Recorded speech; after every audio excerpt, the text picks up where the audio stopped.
Assemble the accused! Bear witness to their trials. The time of the Inquisition is at hand. Putting pop culture to the rack, the Inquisition calls to account the events of the week, rooting out heresy wherever it is found. I am Grand Inquisitor Doomcock, the future ruler of Earth, and joining me for tonight's torture is Nerdrotic Channel's Grand Inquisitor Gary Beekler. Gary, I'm very pleased to see that you survived the ravages of the supremely fucked up Wokemen. Supremely fucked up, while a very good description actually is not. It does not describe how freaking bad this show was. I was a little soft on it. I have to admit, we were discussing during our pre-production meeting that I thought Regina King was an okay actress. She did a fine job in the first couple of episodes. It was just the writing. It wasn't her fault. Wrong. She's a terrible actress. Jeremy Irons was terrible in this. Everybody was terrible in this. The key grip was terrible in this. Trent Reznor, the soundtrack that I was liking. I don't like it anymore. I don't like anything about this show. It's trash. And thank God this ends. Yes. Thank God it ends. There's no doubt about it. Oh man, this was so bad. I am so disgusted. I've taken to tweeting hatefully during these episodes. They're awful. There was no plan. Again, there was no plan. This idea, you'd have to come up with something super genius to kill Dr. Manhattan. Did he come up with something super genius? Nah. He just typed Dr. Manhattan gets killed. Kilt. That's how Damon Lindelof rolls. Killed. And that was it. We killed him. It just said, because he just says he gets killed. That's it. They melted down batteries to make a cage for him. They pulled some tachyon particles out. And of course, not to bury the lead, it was all Lady True's idea, because she was Ozymandias's daughter, which pretty much the entire internet figured out the minute she was on screen. I predicted that they were going to try to kill Dr. Manhattan before I even saw the episode names and turned it. But it wasn't really Dr. Manhattan now, was it, Doomcock? It was Dr. Tulsa. Dr. Tulsa.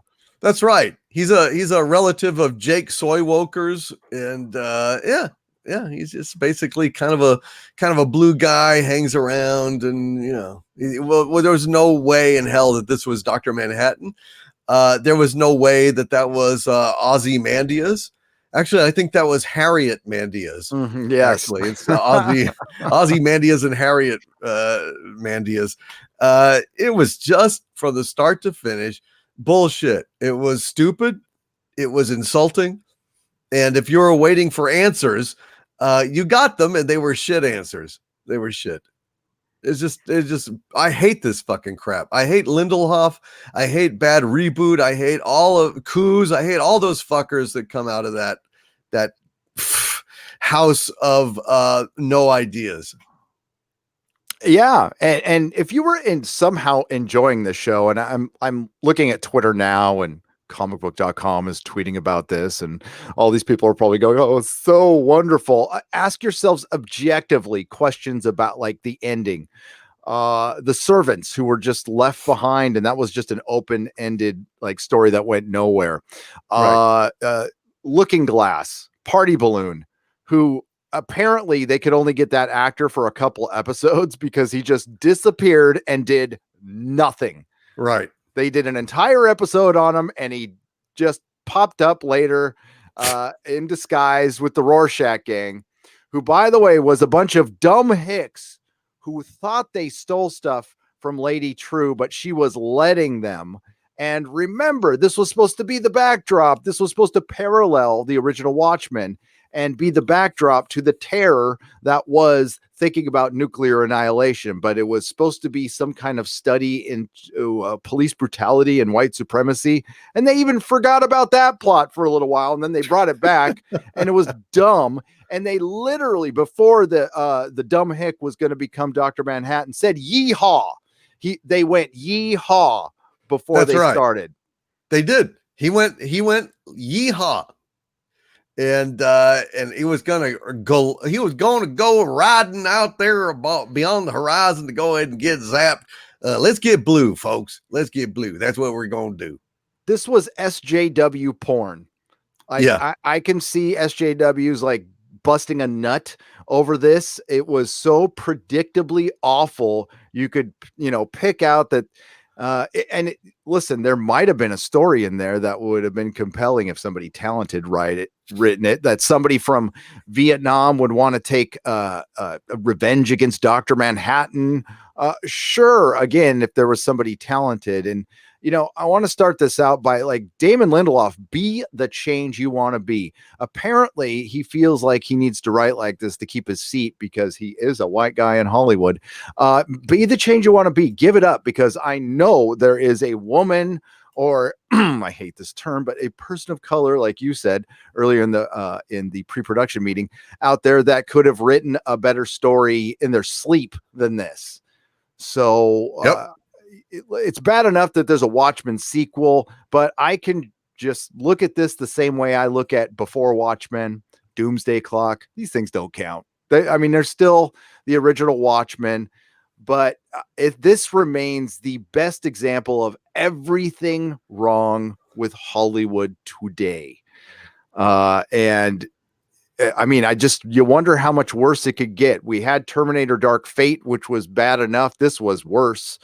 But we still have bad reboot Spawn out there, spreading their bad seed all over Hollywood, and Picard is next, and we'll discuss that. But what else is there to say? The ending was so bad. I guess I'm an optimist. I thought at some point, because everything was so on the nose with this show. Everything was just on the nose and heavy handed. I'm like, he's going to do something in the end to kind of show both sides of the story and do something clever. No, I'm an idiot. This is Damon Lindelof. Of course not. He didn't care about that. He just got the Watchmen gig, trampled all over the original canon like he alluded he wouldn't do, and took his paycheck and probably not going to come back to the series. And hopefully this guy never gets work again, to be honest with you. Well, I would hope not. Certainly not at HBO. I hope that they're not drinking that Kool-Aid, but I was awful. It was just objectively awful. Yep. I don't want to skip ahead to the ending, but when we get there, my friend. Well, it starts out. We had the last episode, Dr. Manhattan, who can see time at once, everything at once. Right. He exists basically in all time. He does not exist in our plane. Technically, he is a god, and is impossible to kill. Gets captured somehow, right? And he gets captured by a bunch of dumb hicks. Right. And one of the dumb hicks is going to become a blue man because it is hard for a white man in America. And he's doing this. He's going to become a god to balance the scales. But as you pointed out, if you become Dr. Manhattan, you instantly become above any human squabbles, and you lose your attachment with humanity. This is why he would never come back to Earth. And love is probably something that he can't feel anymore. We'd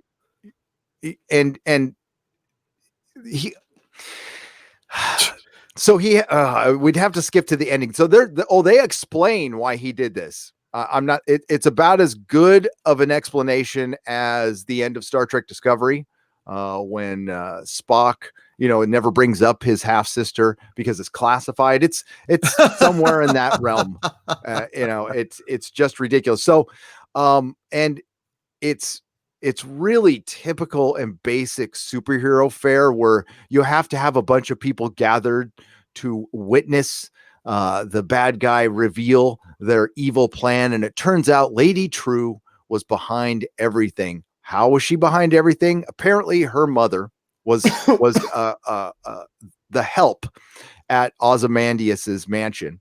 And they show a scene where Ozymandias is taping his big spiel to President Redford that he was behind the events from 1985. And there was just a bunch of people watching this, by the way. While he's filming this, there's entire crews. There's a cleaning lady. This cleaning lady goes into his office, finds out where he keeps his sperm, because he keeps it in his office, and injects herself. And it turns out that Lady True is Ozymandias's daughter, like everybody predicted the minute she came on screen. Yes. She was. And she said, screw Ozymandias. And, he's the smartest man in the world, is not as clever as a cleaning lady that he hires. So, okay, great. Right. But it doesn't end there.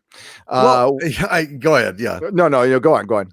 I was just going to say, what kind of maniac stores his seed behind a picture in his office? I mean, if he's not ever going to be with a woman, what in God's name is he doing? Seriously, I just want to know. So, the smartest man alive would probably figure out that if I kept something in my office, that somebody might have access to that. And what's the point? Do you need to run over and, hey, I need my sperm. Good thing it's in my office. I'll go right over here. I guess we're not supposed to think about stuff like that. Maybe he would keep it in a lab somewhere secure. And of course, it's insinuated that Ozymandias was gay. So maybe that's why he kept sperm.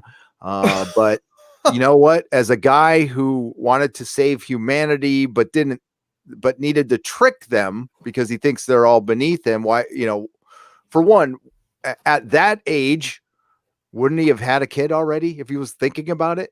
Yeah. I mean, I don't understand. There was no context for this. Could have made it happen, dude. He no question about it. Yeah.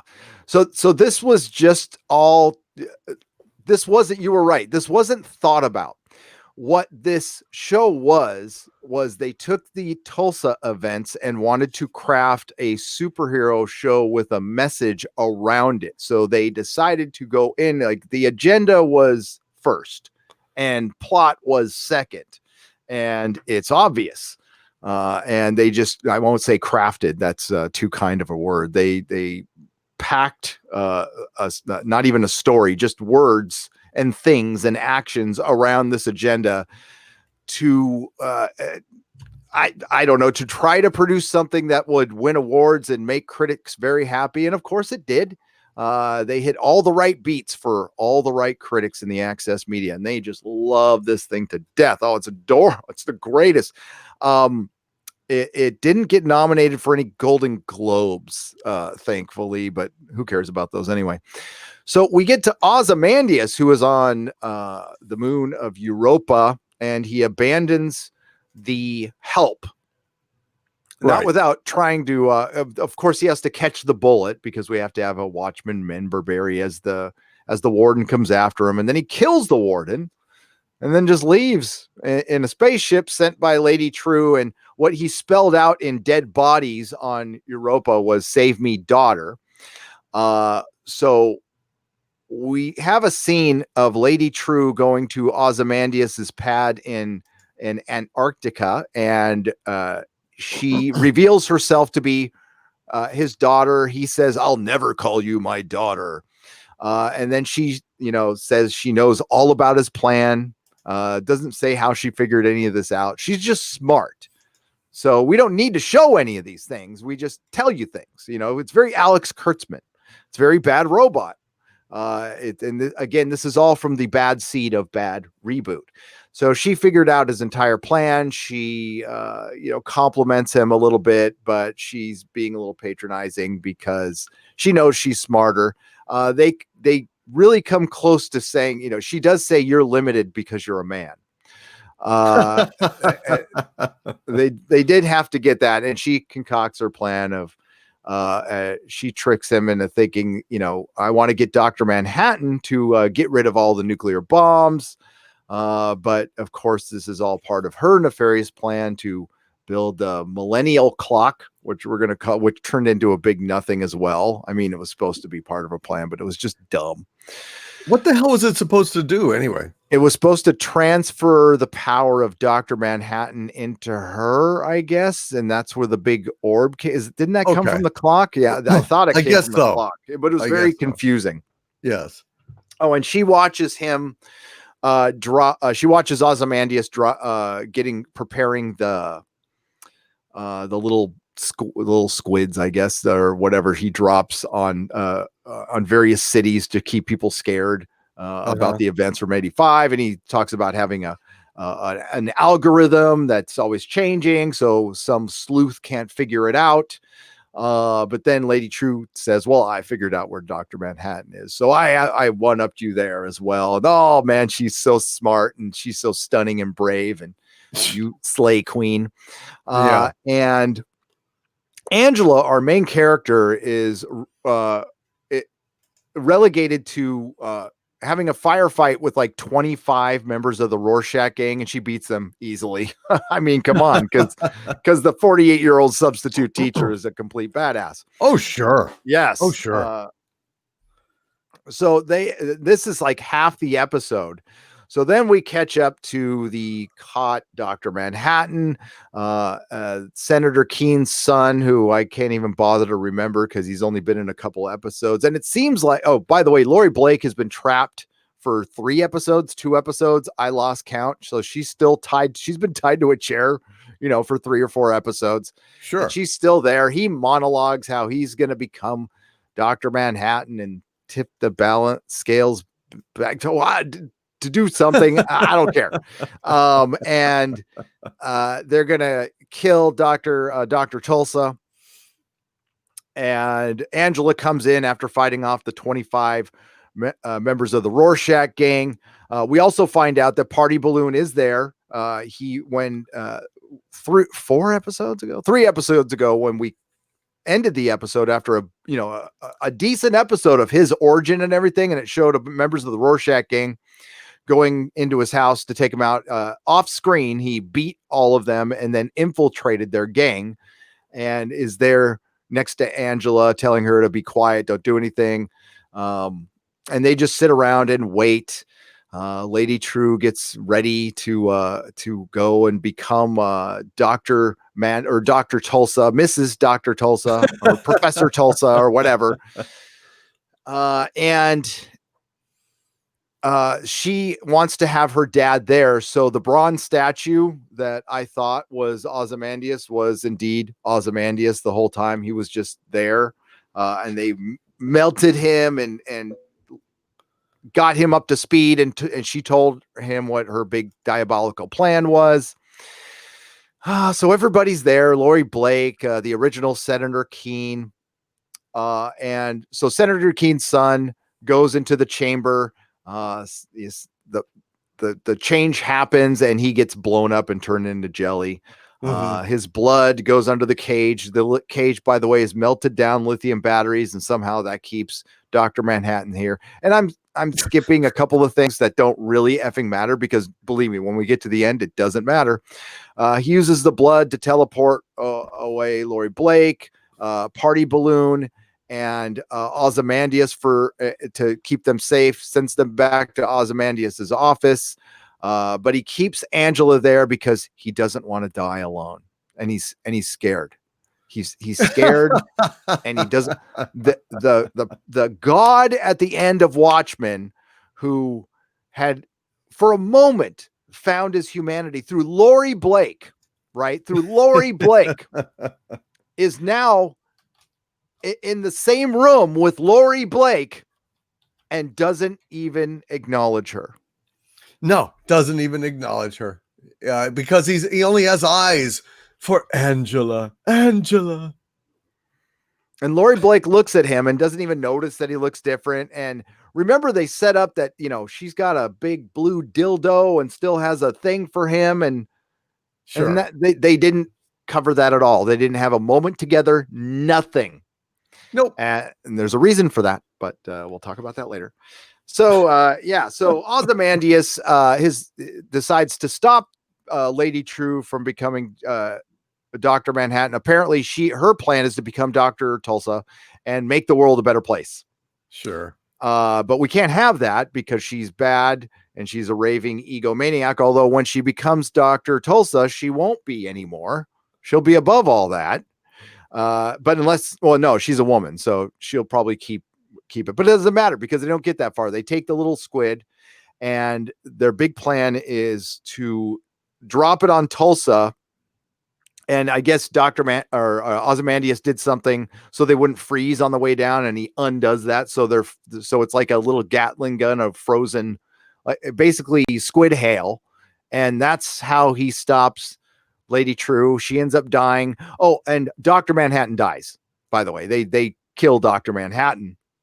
Well, they killed Dr. Tulsa. Dr. Tulsa, yes. Thank you. I said corrected. They kill Dr. Tulsa. They kill Lady True.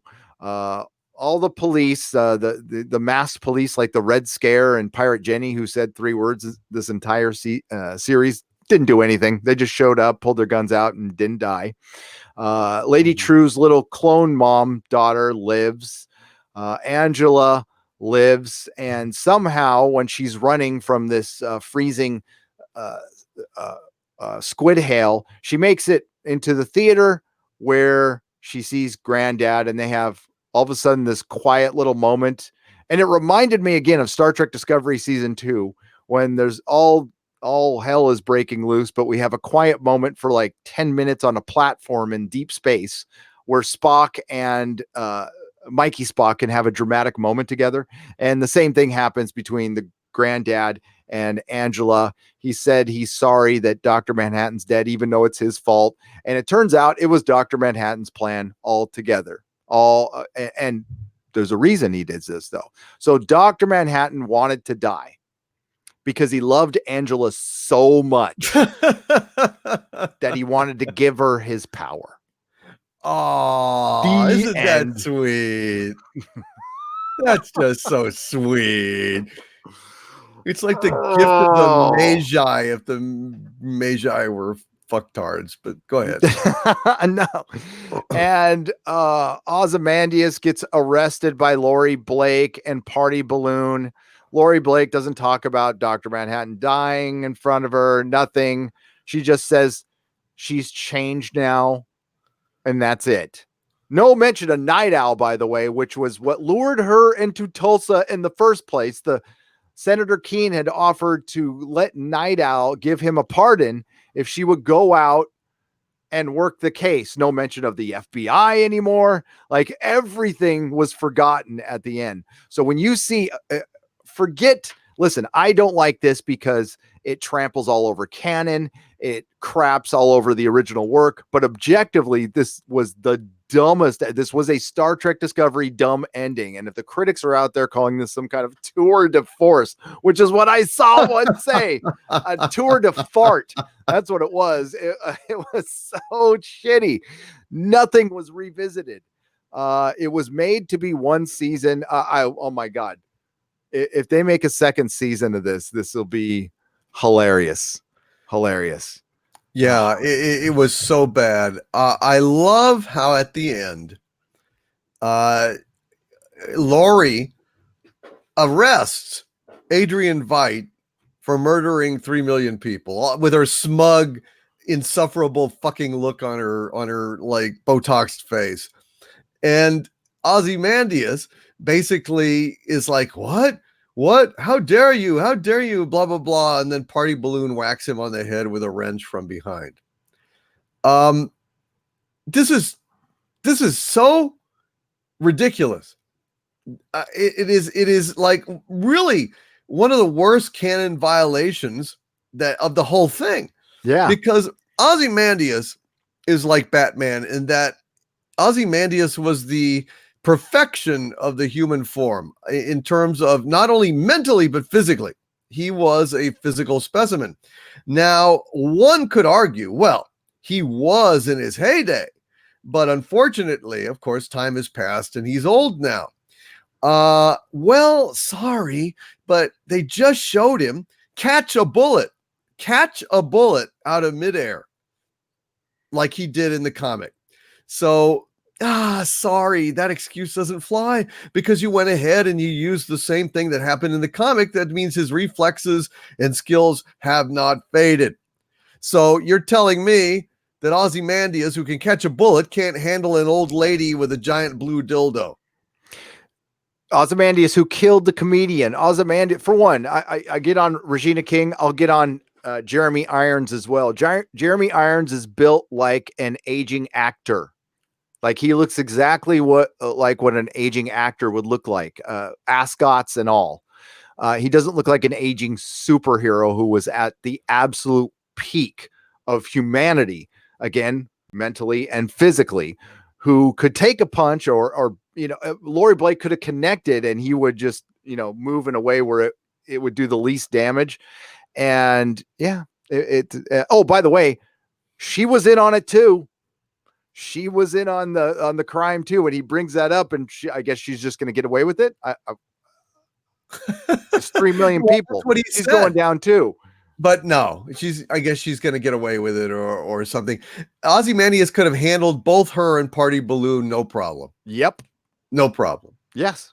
At that age. Yep. I'm guessing he would have stayed in shape. And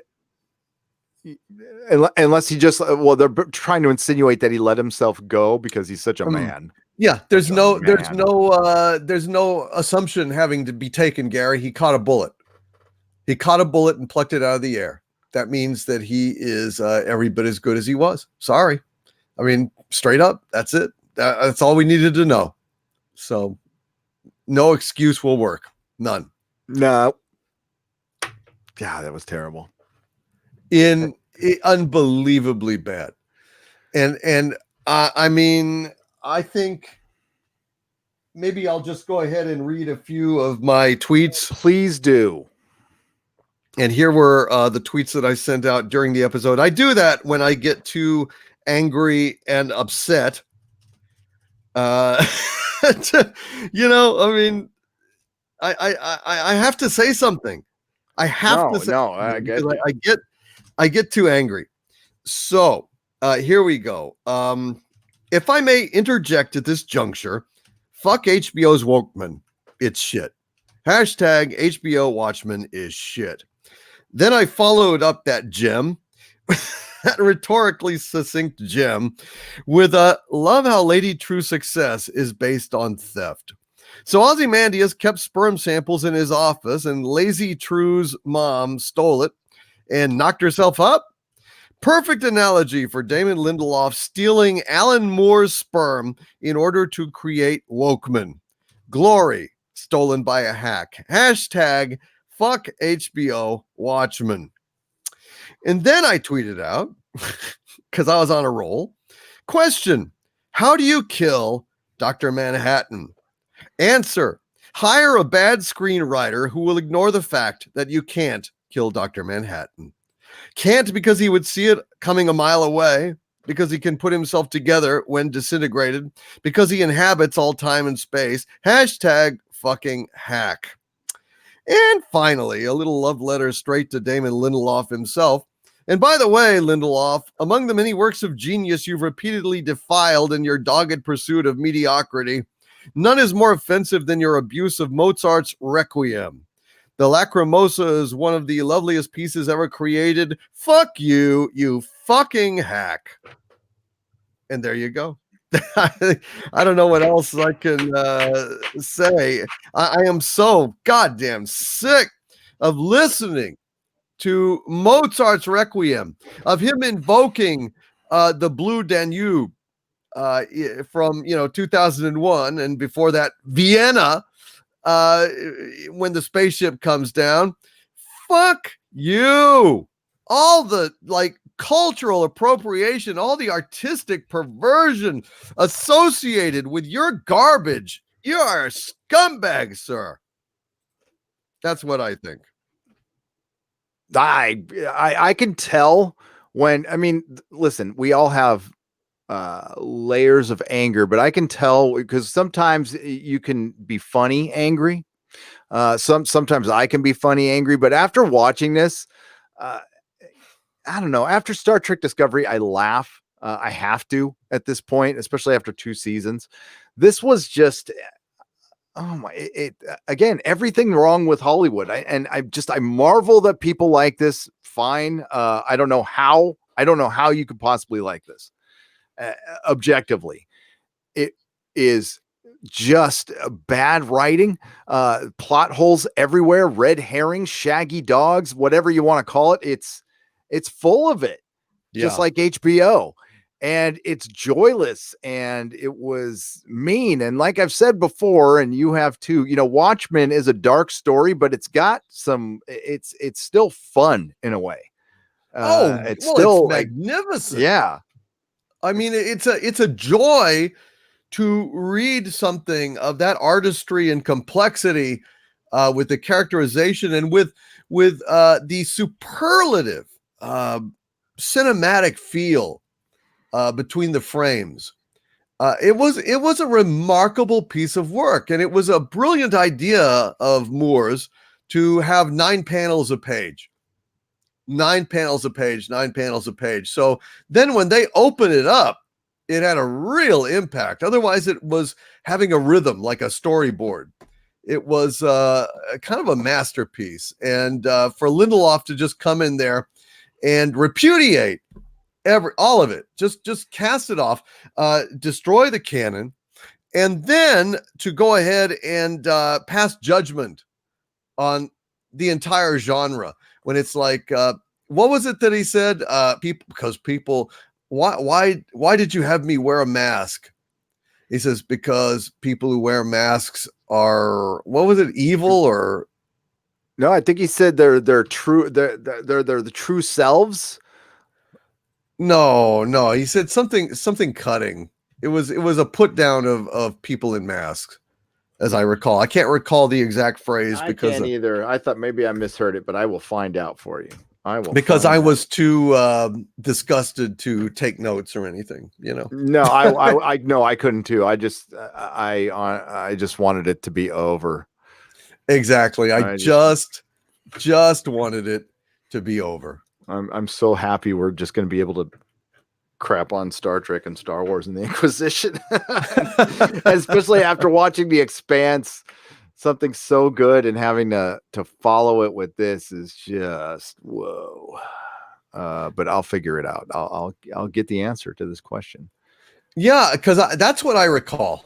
I could be misremembering it, but and remember, this was supposed to be like the big heavy theme behind this was supposed to be masks. People wear masks to hide their true selves, and like some existential bullshit, yeah, that was the idea. And it's just I'm actually going to watch the stupid HBO podcast too. I want to hear what kind of justification they have for this. Oh, really? Yeah, I'm going to afterward. You're going to subject yourself to that. Yeah, why not? I just punched myself in the face a couple of times, and I don't drink, so I mean. Oh, I know. It's so it's a different kind of abuse. It is. No, it's okay. I understand, but I hated this. I hated every minute of it except for the party balloon episode, and oh my god, dude, it was so bad. I can't even tell you. We're at the scene now. Master of the Mask, why did you make me wear a mask? Because masks you're right. Make men cruel. Exactly. I needed a good adversary. Make men cruel. Oh, yes, of course. Cruel. Make men. It's like when no one has gone before until it's time to insult, and then men is perfectly good. Yeah. Yeah. Oh, I'm sick of this shit. Goodbye, Watchmen. I will not miss you at all. What a waste of HBO's money and time. And I hope Alan Moore actually did put a curse on Damon Lindelof. I'm kind of hoping for it, That would be good. Like an itchy butt curse or something. Yes. Yes, the itchy butt curse. Like it never goes away. I like the idea. Yes. Oh my one highlight of the episode, the only highlight that I can point to, is that I really enjoyed credits? watching Lady True die, and love seeing her get hit through the hand with a frozen squid. Oh, is that why she put her hand up? I didn't see it. There was a hole in her hand. Yes, Okay. there was a hole right through her hand.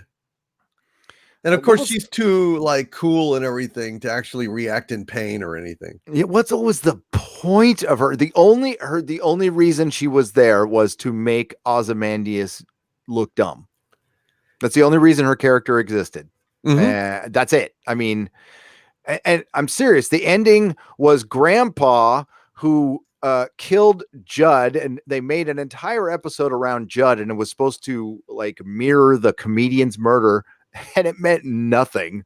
It meant they just wanted to show a Ku Klux Klan uniform in somebody's closet, and they needed to get there somehow. So they crafted Judd, who was completely forgotten about and was just part of the Cyclops gang, and that's all. Yeah, that was it. End of story. Yeah, and the whole murder of Judd turned out to be not a big thing. So why did he like Angela? Because he genuinely liked Angela. And why am I asking these questions? It doesn't matter. They never intended on answering any of this. This was just about Tulsa. Well, then make a documentary on Tulsa. Like, do it some justice, like we talked about before. You know, they made it about somebody stole Moloch's hypnotizing device. It was the Cyclops gang, and that's what happened in Tulsa, and not the real story. Turning it into a cartoon. Exactly. Turning something real that happened, genuine that happened, into a stupid cartoon. And if I hear the awareness thing, well, you could put the real story in there, like the whole real story in there, and bring awareness to it that way. But no, this was used by Damon Lindelof to score some woke points. Again, he hit all the beats. He pleased all the right people in Hollywood. This wasn't about bringing awareness to anything other than Damon Lindelof's bank account, and maybe he'll get some more work at HBO because he pleased his corporate overlords. Who are trying to perpetuate division, I guess, and who are trying to, they're using everything as a platform right now. Everything. Mm-hmm. Every damn thing. Yep. You're quite correct. It's just, it's sad. It's just sad, dude. It's a terrible damn thing that they're perverting our entertainment, perverting kind of classical milestones, high water marks of culture, in order to just dumb it down and make their stupid, insulting, and divisive points. Yeah, and having such a dumb villain. I mean, like, to come in and the Rorschach gang, which was nothing. It really was nothing. I don't know how. Why would a politician start a Rorschach gang? It's just ridiculously stupid. There's so many different ways they could have done this, but again, that they didn't care. That's not what their whole point was. Yeah, I can't wait to break this down like thoroughly. God, that means I have to watch it again, though. Maybe not. I don't know. Maybe if you can. You think you could? Oh, it'll have to be next year. I need a break from this. We got Star Wars and freaking Picard and Doctor Who. It's like, oh yeah, it's got a lot of other stuff to deal with. And, I'm just going to end every day with watching an episode of The Expanse, season 4. There you go. Yeah, and at least end my day right. But is there anything else you want to say about this show before we head on to other subjects? I hated it. I hated Lady True a lot.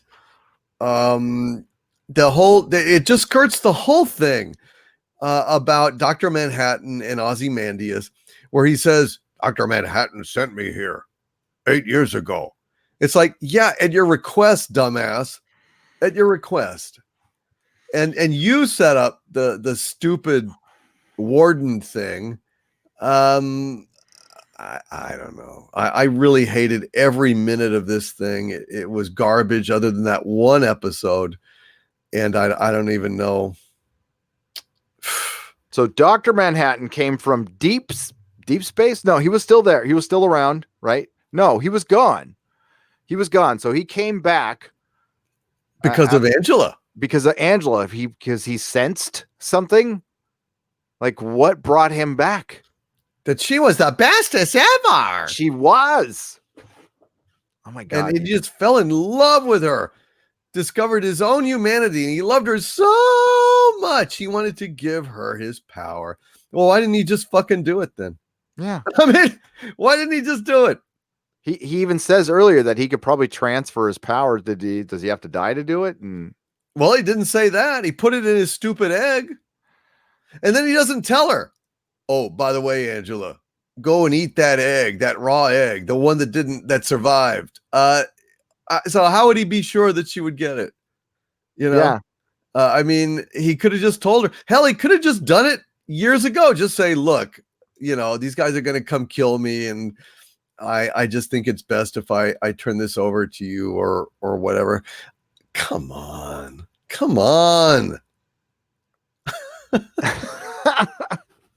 Why couldn't he do it before? No, you see what I'm saying, right? Because the plot said to wait. The plot said to keep it to the end because we had to get 9 episodes. I mean, they gave us a budget for 9 episodes, so we had to, just draw. And this was drawn out so badly. And it was boring and silly, poorly acted, poorly written. I'm trying to think if there's any. Yeah, Lady True dying was nice. I just wish everybody else did. I kind of, yes. If Lady True had won and just wiped out the planet, that probably would have been a better ending, maybe. And then offed herself at the end. Because I don't want to ever go back to this world. It was that bad. So, the sentencing, I don't know if I could find a sentence harsh enough for this. Yes, I don't either. Boy. It's tough. It's tough. I sentence it to multiple viewings of Star Trek Discovery and then itself, then scaphism. Yeah. Scaphism while surrounded by TVs in a ring, playing Lost. Playing Lost. I think that would hurt. I think that would suck bad. That would. Whew. It was so bad. I don't even know what else to say about it, Gary, honestly. No. I hated every damn moment of it. And I don't know what else to say. No, it's depressing that we get something this bad from HBO. That's done good stuff in the past. Well, let me just ask, why, if Lady True had this plan to go ahead and steal Dr. Manhattan's powers, why the hell didn't she just catch him on her own? Yeah. And how could she know that these ignorant hicks were going to be able to pull it off and catch him? She the smartest woman in the world relied on a bunch of dumb hicks. And by the way, Grandpa was in on this. I mean, right. He's like, all of a sudden he's sorry Dr. Manhattan died. Like, he was in on this. He was tick-tocking with Lady True. Remember, that was ominous when they both went tick-tock. Yes. Well, I thought it was a joke. I didn't think it was ominous, but yeah. No, I didn't think it was either. They were trying to be ominous. Yes. Ominous. It wasn't. No, I didn't buy into any. I felt no tension. I felt nothing but disdain for this show. So, yeah, I didn't buy into any of this stuff. And it just got worse as it went along. And we look back, I mean, we only watched it once, thankfully, but if we went back and watched it again, I'm sure there would be giant plot holes and But yeah, why would she rely on dumb white supremacists for her evil plan when she had all the equipment she needed, everything? Yes. Yeah, Why did she have faith that they would actually be able to smoke him out? what did she do with the baby that she bought from the Kents? From Right. the Clarks, I'm sorry. For the Quarks, yes. That's a good question. I don't know. I don't know. It wasn't her kid because she cloned, no, her mom, right? So that she wouldn't have cloned the mom and gotten it from the Kents. no. So who Did they just want to have a scene of her buying Superman? Well, actually, what she isn't what she did is she gave she wanted the land for some She wanted reason. the land, but didn't she get she offered a baby. That's right. She offered the baby. That's so she right. just wanted the land so she can get because that's where Ozymandias landed. I guess that's where Ozymandias landed. Okay. So what? I don't understand why she would want the land so bad. So she would go to all this trouble and clone a kid for them or something. What? Yeah. So she gave. Okay, I don't that's right. understand. So she gave them a baby, and they were called the Clarks. So they were supposed to look like Martha and Thomas Kent.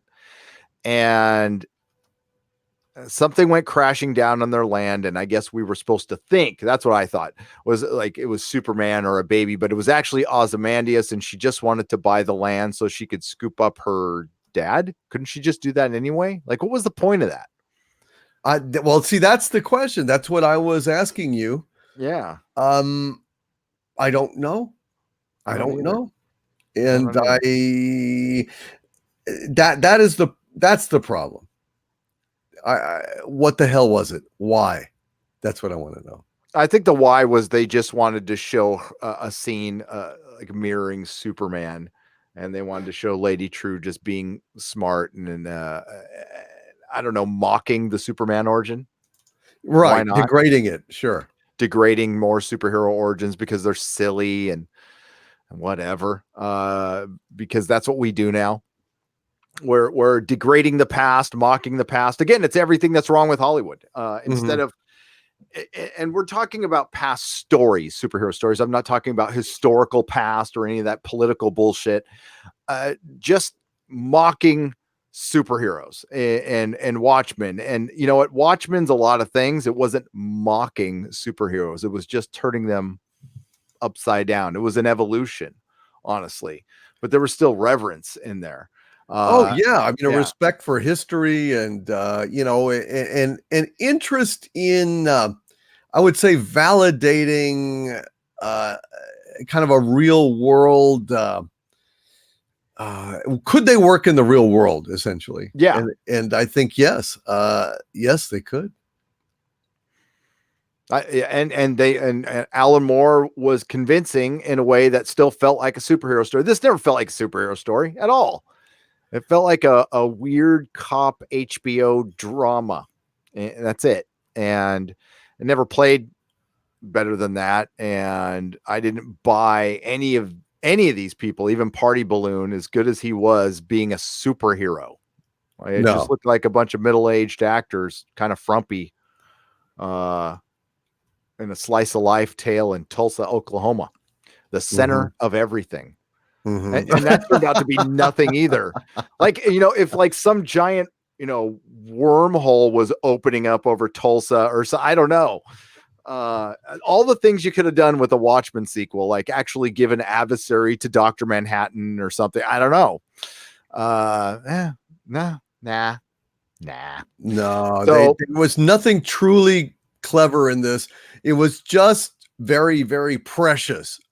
It was Lindelof being precious and convinced how clever Lindelof is. It was, ooh. Could you see him after every script? He's all, look at that. Look at what I did. Look what I made. Yes. Look what you made. Yes. You made all right. You did this. You made, exactly. He made all over Watchmen. His pants. But he also kind of made anybody who gave him the job. I mean, the people who should be embarrassed are the people who hired him. Yeah. I mean, Lindelof is what he is, but to hire him, and the more embarrassing thing would be liking this. But yes, to each his own. I don't want to insult an individual out there. I'll aim that at the critics. That's at the professional critics who are supposed to have professionally good taste. And you're supposed to trust. You're supposed to trust them. Yeah. Oh, yeah. Oh boy. Oh boy. Oh boy. The thing is, they're so easily bought now. They're so easily bought. The corporate, HBO and Disney, they don't have to do shit. All they have to do is allude that they might give them something. And man, let's get the chapstick out. Okay. Oh, sure. Ever. Oh, yeah. Pathetic. My God, man. It's painful. I hated every damn minute of this other than that one episode. Otherwise, it was all bad. And I am disgusted profoundly that this hack has taken something that was beautiful and original and just groundbreaking and turned it into some pedestrian piece of garbage. Grounded in the nothing. Now, I had very little experience with Lindelof. I saw Prometheus. It sucked, but I didn't get past the first season of Lost because it looked like it was going nowhere.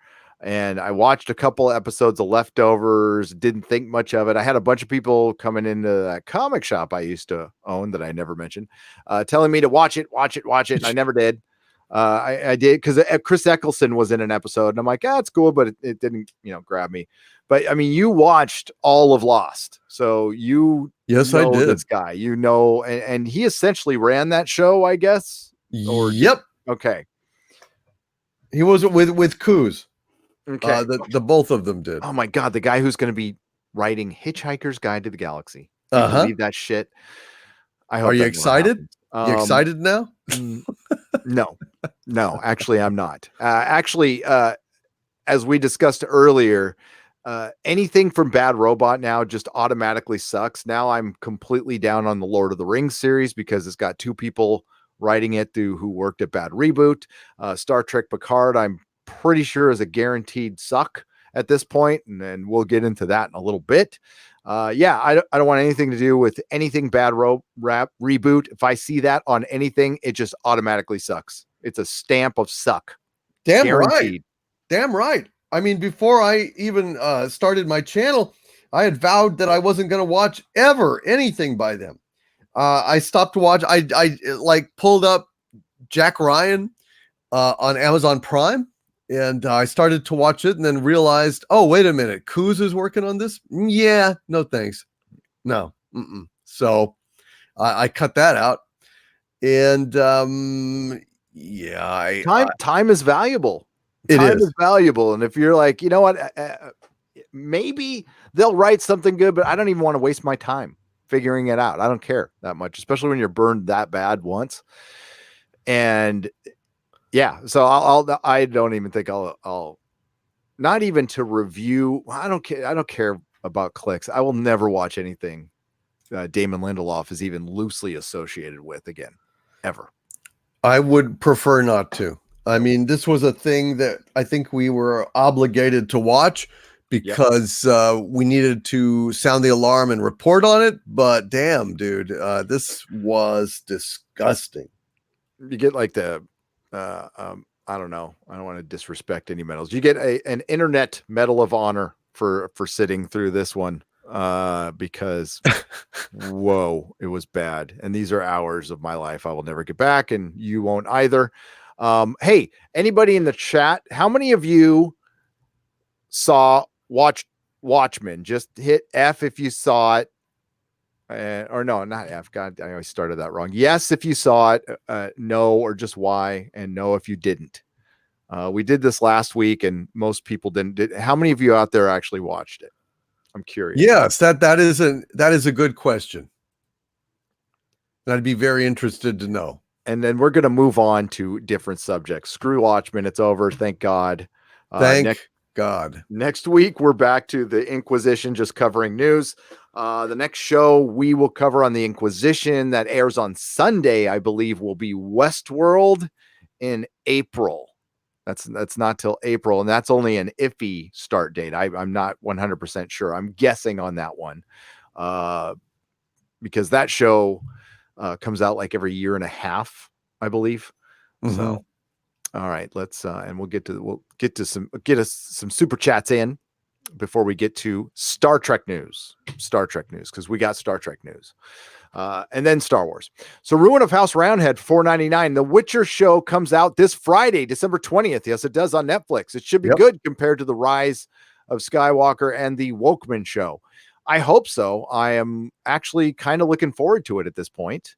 I could be wrong, but I did enjoy Blood of Elves.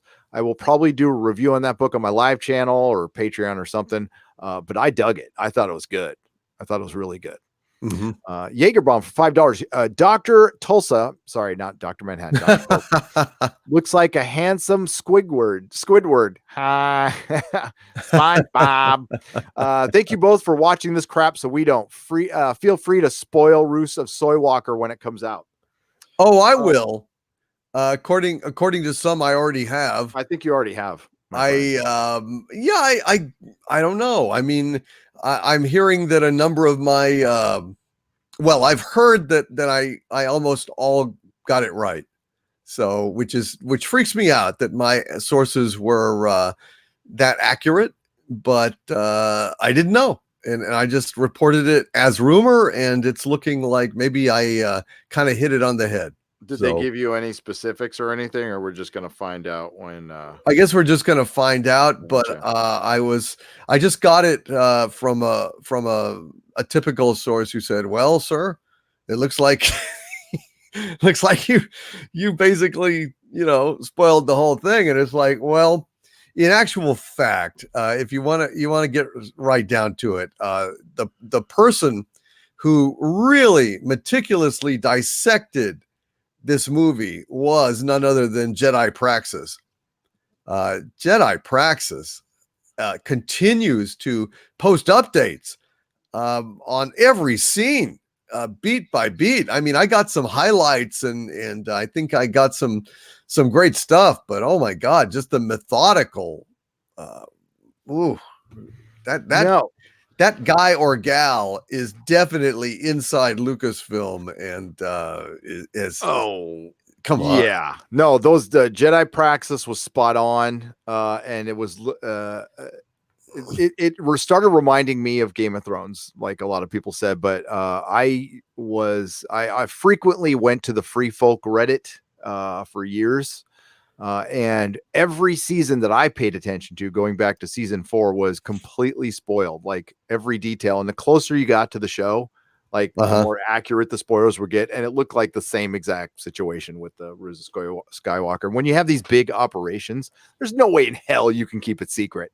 There's just no way. When it's all compartmentalized and you have so many moving parts, there's going to be a disgruntled employee. There's going to be somebody who just wants to be a provocateur. There's just, it's impossible. And I think at this point, Disney has just kind of put their hands up in the air and went, screw it. And they put out that other trailer with the giant cube. And I thought that was funny. I'm checking to see, apparently, I don't know this. I heard this from Tom at Midnight Edge that it's out in Japan already. So it really is, huh? So that's what I heard. I can double check that. I can Google it. That's very interesting. We haven't heard anything in terms of, confirmations or leaks. I guess Japan runs a tight ship or something. I don't know. No, now they're saying, no, it says, I heard that from Tom. So I don't know if that's true. It says the 20th. Right here, so it says worldwide the 20th. So maybe it's not out. I know that so today is the 15th. There was a Collider screening yesterday. Collider ran a contest, and there was a screening yesterday of the Rise of Skywalker. So it's there could be some stuff out there already. Interesting. Yes. Collider ran a contest, so I'm sure they will have a very, very unbiased review of The Rise of Skywalker when it comes out. A couple of people from Collider will be featured in my next video. So I have a rule. Yeah. That I don't pick on other YouTubers, even if they make a video about me, which it hasn't happened a lot. So it's fine. Because I think we're all in this together, whether you agree with me or not, that's fine. I don't like I don't mind watching it once in a while, the drama between YouTubers and stuff, but I don't want to partake in it, to be honest with you. No. And I want to keep it aimed at big corporations, but some of them are featured in my next video, some sound bites. That's all. Just keeping the record clear. We'll say that. I see. Okay. Keep the record clear because the internet's forever. Sam Whiskey for $4.99. Yeah, you just got to be careful what you show for. I mean, review. Oh, bother. Mm-hmm. How sad. How sad. Yeah. Especially when that toxic fandom you have been talking shit about for 2 years ends up being, I don't know, right? Sam Whiskey for $4.99. Hail Doomcock and Nerdrotic. J.J. Abrams doesn't know the difference between Boba Fett and Bubba Hotep, and Solo lost money. That's good. I like that. Solo lost money. It lost money. Alas.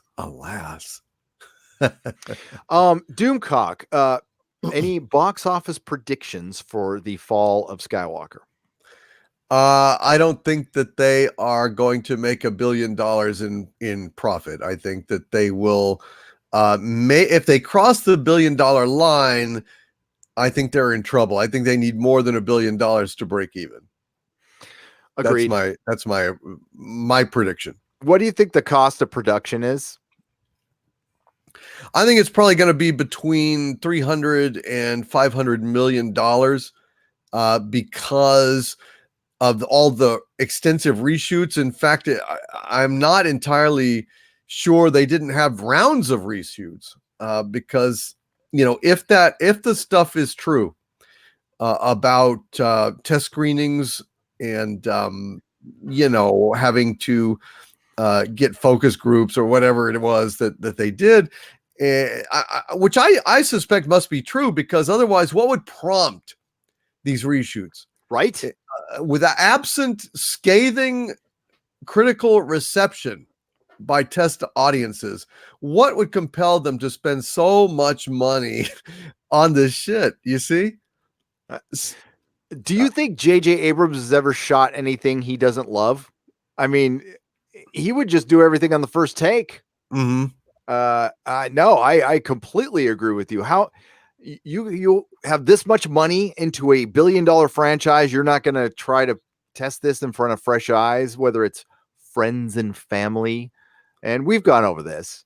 I've been to friends and family screenings, and I wasn't family with any of these people. I was friends, but there was media there, friends and friends of friends, complete strangers, people who wandered in off the street.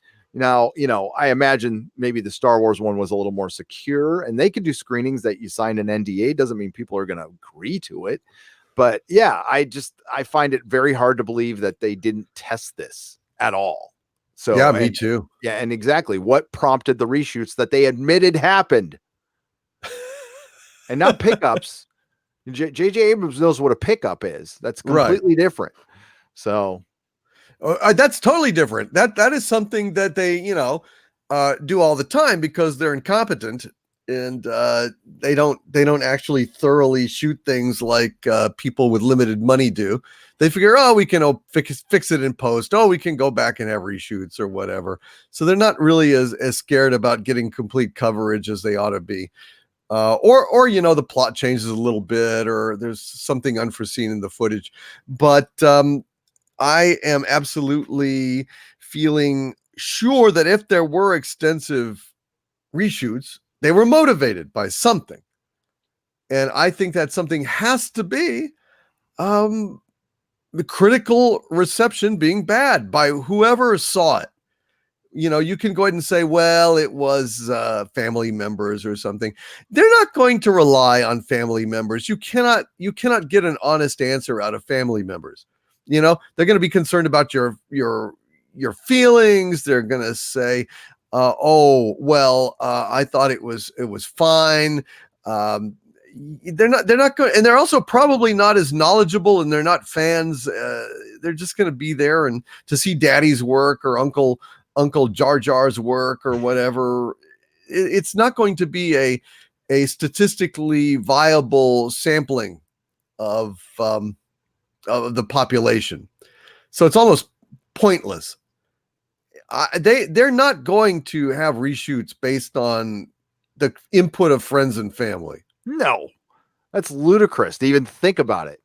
I mean, I love the Red Letter Media video. The Nerd Crew they just did really put a spotlight on the script ending up on eBay bullshit. I mean, like, I loved what they called out in that, because that was such a goddamn publicity stunt. And we called that out too. We're like, why would you admit that? If it happened, why on earth would you go on and admit that? And plus, all the questions are screened on the Disney-owned Good Morning America. Right. So we just happened to, oh yeah, and a script ended up on eBay. And Mike from Red Letter Media rightly pointed out that would get somebody arrested. That's theft. I mean, you were trying to steal, you were selling stolen property on the internet. Okay. Right. Just because you got it from somebody else, it doesn't matter. The law doesn't care about that. If somebody steals something, hands it to me, I don't know it, and I put it on eBay, I am still in trouble for selling stolen property. Yes. So what happened? What?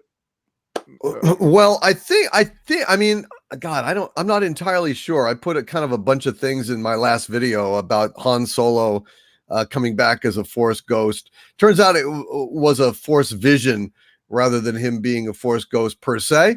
My source misinterpreted what they were exposed to.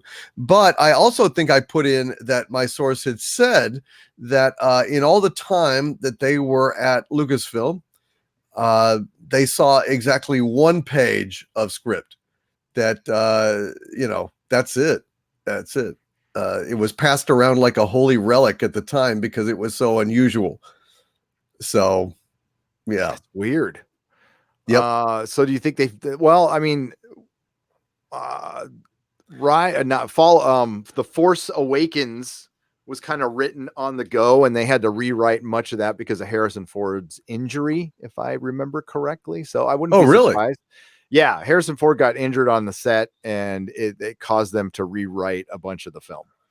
And that's what caused, I think that was behind the big delay, because it was originally supposed to come out May of 2015, right? And then it came out in December. There might have been other factors. Again, I wasn't there. But with this one, J.J. Abrams, I'm going to find the audio, because I distinctly, I listen to a lot of interviews before I do my videos. I listen to like two hours of interviews generally. Wow. So, because, well, I mean, when they do so many interviews, they're super repetitive. They're like scripts, but they always flub. They always mess up. And I heard Jar Jar Abrams say, well, when we're shooting a scene, you don't want to leave any good idea. I'm paraphrasing here, any good idea behind. So we just film it. We film all our good ideas. Well, where are they? Yeah, exactly. They must have left them all behind. Maybe that's that George Lucas cut that he didn't film at all. I don't know. Right. But release the Lucas cut. Yeah, we'll see. But I just back to the script ending up on fracking eBay. So it was either a publicity stunt to get headlines like Red Letter Media insinuated, and I think that's partially true. I do. I also think it's a little cover your ass, because it's pretty clear that the leaks are true at this point. I mean, we don't 100% know, but I'm thinking 99% sure the leaks are true. Yeah. And wow, is that going to be a bad film? But why you would admit something like that on national TV is it's a head scratcher. It's a head scratcher and something worthy of revisiting later when all the dust is settled. And I hope some brave Access Media member out there who gets a chance to interview Jar Jar Abrams presses him on that. Remember what your job was, Access Media? I want a real answer to that question. I know we'll never get it, but it's never hurts to ask. Sam Whiskey for $4.99. Hey Gary, I was enjoying The Mandalorian until Hellboy showed up in episode 6. Oh well, I forgot what that alien. It was a Cantina alien, the one with the horns. Right. It's played by Clancy Brown. So really, yeah, that was cool. Bill Burr was in it, playing Bill Burr, but it was still. Bill Burr was back again. Bill Burr played an ex Imperial sharpshooter. Listen, it wasn't a bad episode of a live action cartoon. That's what it is, but it's very simple. There's no stakes. I don't feel any tension. So it's kind of going through the motions. You're basically, watching some very talented people make some nice art, some pretty stuff that's meaningless and forgettable. Well, I hate that. Yeah. That's why I'm watching it. I totally agree with you. Star Wars is supposed to be better than that. You have to at least try. George Lucas's prequels were not great films. It wasn't for lack of trying though. He really did try. So, and it's supposed to be epic in scale, and yeah, they're just milking this. They're better than the sequels though. And I'm yeah. glad. It's almost like he had a master plan to show the world that what he had done before was not quite so bad as we would have been led to believe. And he's probably going to buy, Star Wars back for $500 million discounted, Yeah. 25 cents on the dollar. It might, maybe. No, less than that, really. He wanted to be in control of Star Wars. I listened to Iger's book, and Iger said, that was early on in the negotiations, but he wanted to sell it to Disney, but still control it. And that was what was behind Kathleen Kennedy being put in charge. It was George's way of trying to keep control in a way. Turns out it just didn't go down the way he had planned. He got double crossed. She became a company woman. But within when I heard that, Doomcock, remember the rumors we reported about 3 months ago about George possibly getting some residuals? Yes. Don't know for sure. Yes. So if he wanted full control of Lucasfilm, after selling it, which, this stuff that does happen, by the way. Sometimes people sell their companies, but they maintain control. But they still have to answer to shareholders and stuff. But wouldn't it be a good concession to say, okay, I don't want control, but man, I want some residuals off of Luke and Darth Vader and some cheddar off that. I think that's believable. And I wish I had heard that earlier. I would go, it's not proof or anything, but it just, yeah. Well, I may have something even, I may have a leak that suggests that is quite true. So I'll be putting that out probably sometime this week. Awesome. Little teaser there. That's brilliant. I got to reach out to, who you are. If you're watching, we met in New York and you are a stockbroker and you had looked over Bob Iger's, conference call when they purchased Disney. And he said there was little pieces of circumstantial evidence that backs that up as well. I believe you emailed me. If you didn't, and you know who you are out there, please email me again. I'll search for the email and I'll send you that stuff because there's some interesting stuff in there that could back that up. Oh, awesome. But again, it's circumstantial. So yeah. Scott Hudson for $5. This is the moment for Star Wars blue bloods to rise and reject Disney Star Wars or sink into the black pit of perverse invalidation. Hold the line. Always. I'm going to hold the line. Hell yeah. What else is there to do? I've been called a gatekeeper. I've been appointed a gatekeeper by the SJW. So I'm going to honor that and keep that gate. Yeah. A proud gatekeeper. Uh, we Happy. yes. Good taste. Not everybody has it, No. and yeah. And we want people with good taste. We want people with talent working on Star Wars. It doesn't mean you can't enjoy it. You just thank us later when you actually get good Star Wars. And by the way, you're welcome for The Mandalorian. You're welcome. And the direction that they're taking. The one positive I can tell you, Doomcock and The Mandalorian, is there is new identity politics. There's a little smidge in episode 4, I believe, Mhm. but it's nothing terrible. Nothing terrible at all. It's not woke at all. You can call it mediocre, and that's as big of a crime, but at least it's not identity politics. Yeah, it doesn't come out of the Kennedy camp. Yep. And so that's probably why. And if there is a George Lucas cut, as one of my sources has loudly proclaimed multiple times, the reason we're not seeing it is because of Kathleen Kennedy. It's because it doesn't come from her camp, and its success and going back to George Lucas, who is a white male, would probably be seen as something of a repudiation of her policies, her abilities, the truth. It would be seen as the truth, and that's a big problem for her. So, I mean, I for the life of me can't understand why Mr. Iger is putting up with that.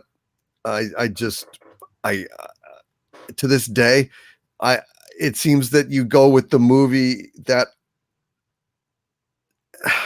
that would be best, that would make the most money, the one that tested highest in the purported, alleged, rumored test screenings. Got like I mean, it was very specific, the information I got, that it tested at an 88, which is quite good. So what in God's name? Apparently Kathleen Kennedy has final cut, and it appears that Kathleen Kennedy is going with some weird hybrid of Jar Jar's and Bob Iger's cuts. That's weird. I'll say that's weird. Because I have heard that she's really not in power anymore. So I don't know. We'll find out. Why you would leave a better cut of a film out is mind-boggling. But Disney Star Wars, Well, I don't think they're final stupid. cut is a courtesy. I think final cut is some kind of contractual thing. I mean, it's not just like, oh, well, okay, you can have your final cut. I mean, it gets settled. Who in the production of any movie has final authority on the movie? And I mean, if a director can be powerful enough to negotiate final cut, then it's written in the contract. Otherwise, it's going to be specified in case of a disagreement or something that it's going to be the producer, or in this case, the head of Lucasfilm, whatever. So it wouldn't necessarily be as simple as just that she is now out of power. Well, she's got a contract. So, I mean, I'm not saying that this is the case. This is purely speculation. I don't know. I'm not privy to this information. It's just a guess. Or it could be that the George Lucas Secret Skywalker edit does not exist. I mean, that's entirely possible as well. I said it's a rumor. But the leak, the individual, was pretty adamant that it was great and that they really wanted to get word out, which I guess didn't work, but I gave it a shot. Yeah, Jar Jar Abrams doing something great. No, even not edited. Jar Jar. It was George Lucas who came Jar up Jar with still this. directed the movie though. I mean, Well, no, because there was like something like, according to the source, and this is rumor, there was like an additional 30 minutes shot. The third act was completely restructured, and there was some kind of revelation or something that transformed the whole damn works. This Secret Skywalker that neatly tied things together and and saved at least Rise of Skywalker. So I don't know. Well, I mean, the last Men in Black movie that came out, apparently the producer, there's 2 cuts of that, and that's why not that this is on any level with that, but the producer did get win and got their cut made, and then that's what was used as an excuse for the film sucking. I don't know if it was true or not, so I guess that stuff does happen. Well, there's precedent, but it might have been that both versions suck, so they said, hey, give the director his cut and then we'll blame it on him. Yeah, right. Sam Whiskey for $4.99. I predict the Mandalorian will ride a bike over the moon while Baby Yoda is sitting in a milk crate in the season finale. Get your M&Ms ready. The only way, if they killed Baby Yoda at the end, that would make the show epic. That would change everything if they killed little Baby Yoda at the end. I think they should have Baby Yoda get shot and fall out of his cart, and then like a big pack animal should stomp squarely on him. And like green goo stuck on the foot of the dinosaur, and the dinosaur is like stomping his foot, and ooh, muy poodoo, you know. Poodoo. As much as the Mandalorian leaves him behind in the ship, you know. I wouldn't be surprised if Baby Yoda dies of, like the Mandalorian parks in a parking lot and leaves the windows up and it gets too hot out. I would like a 16-ton weight to drop on the ship and just go. I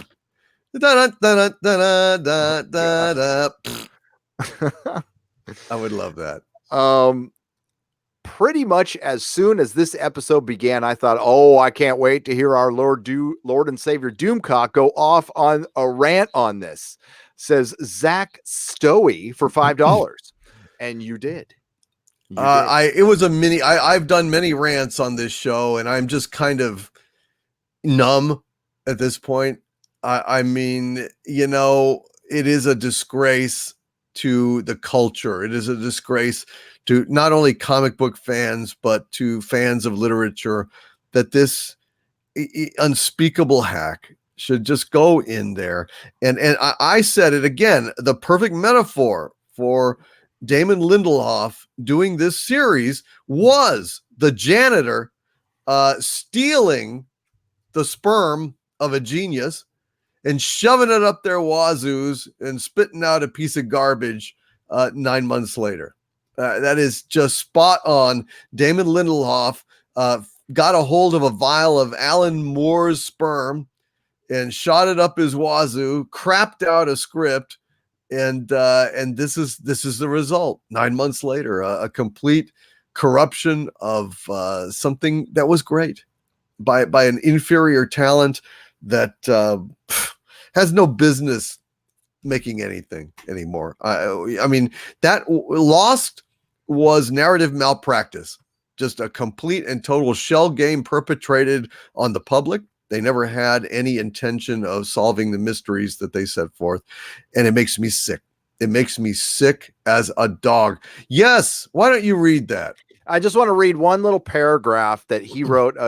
Damon Lindelof wrote a letter like he is Dr. Tulsa, and he thought he was being clever. I just want to read this one paragraph. We have no desire to adapt the 12 issues. Mr. Moore and Mr. Gibbons, by the way, Mr. Gibbons, very disappointed in endorsing this. Okay, so Mr. Moore and Mr. Gibbons created 30 years ago. Those issues are sacred ground, and they will not be retread, nor recreated, nor reproduced, or rebooted. Regurgitated, I guess he left out, which is what he did. He regurgitated the Watchmen story. To be clear, Watchmen is canon, and he just pissed all over it. Yeah, disgusting. It is. He even, I mean, with abandon, he pissed all over it. I mean, how do you kill Dr. Manhattan? Just ignore the fact that he can't be killed. Come up with some bullshit about lithium. Lithium. batteries can kill I want to or take allow some him to be lithium after killed. reading it. This is or watching stupid. it. This is stupid. I think they were trying to say that he's in the cage or something, so the lithium batteries would block his ability to.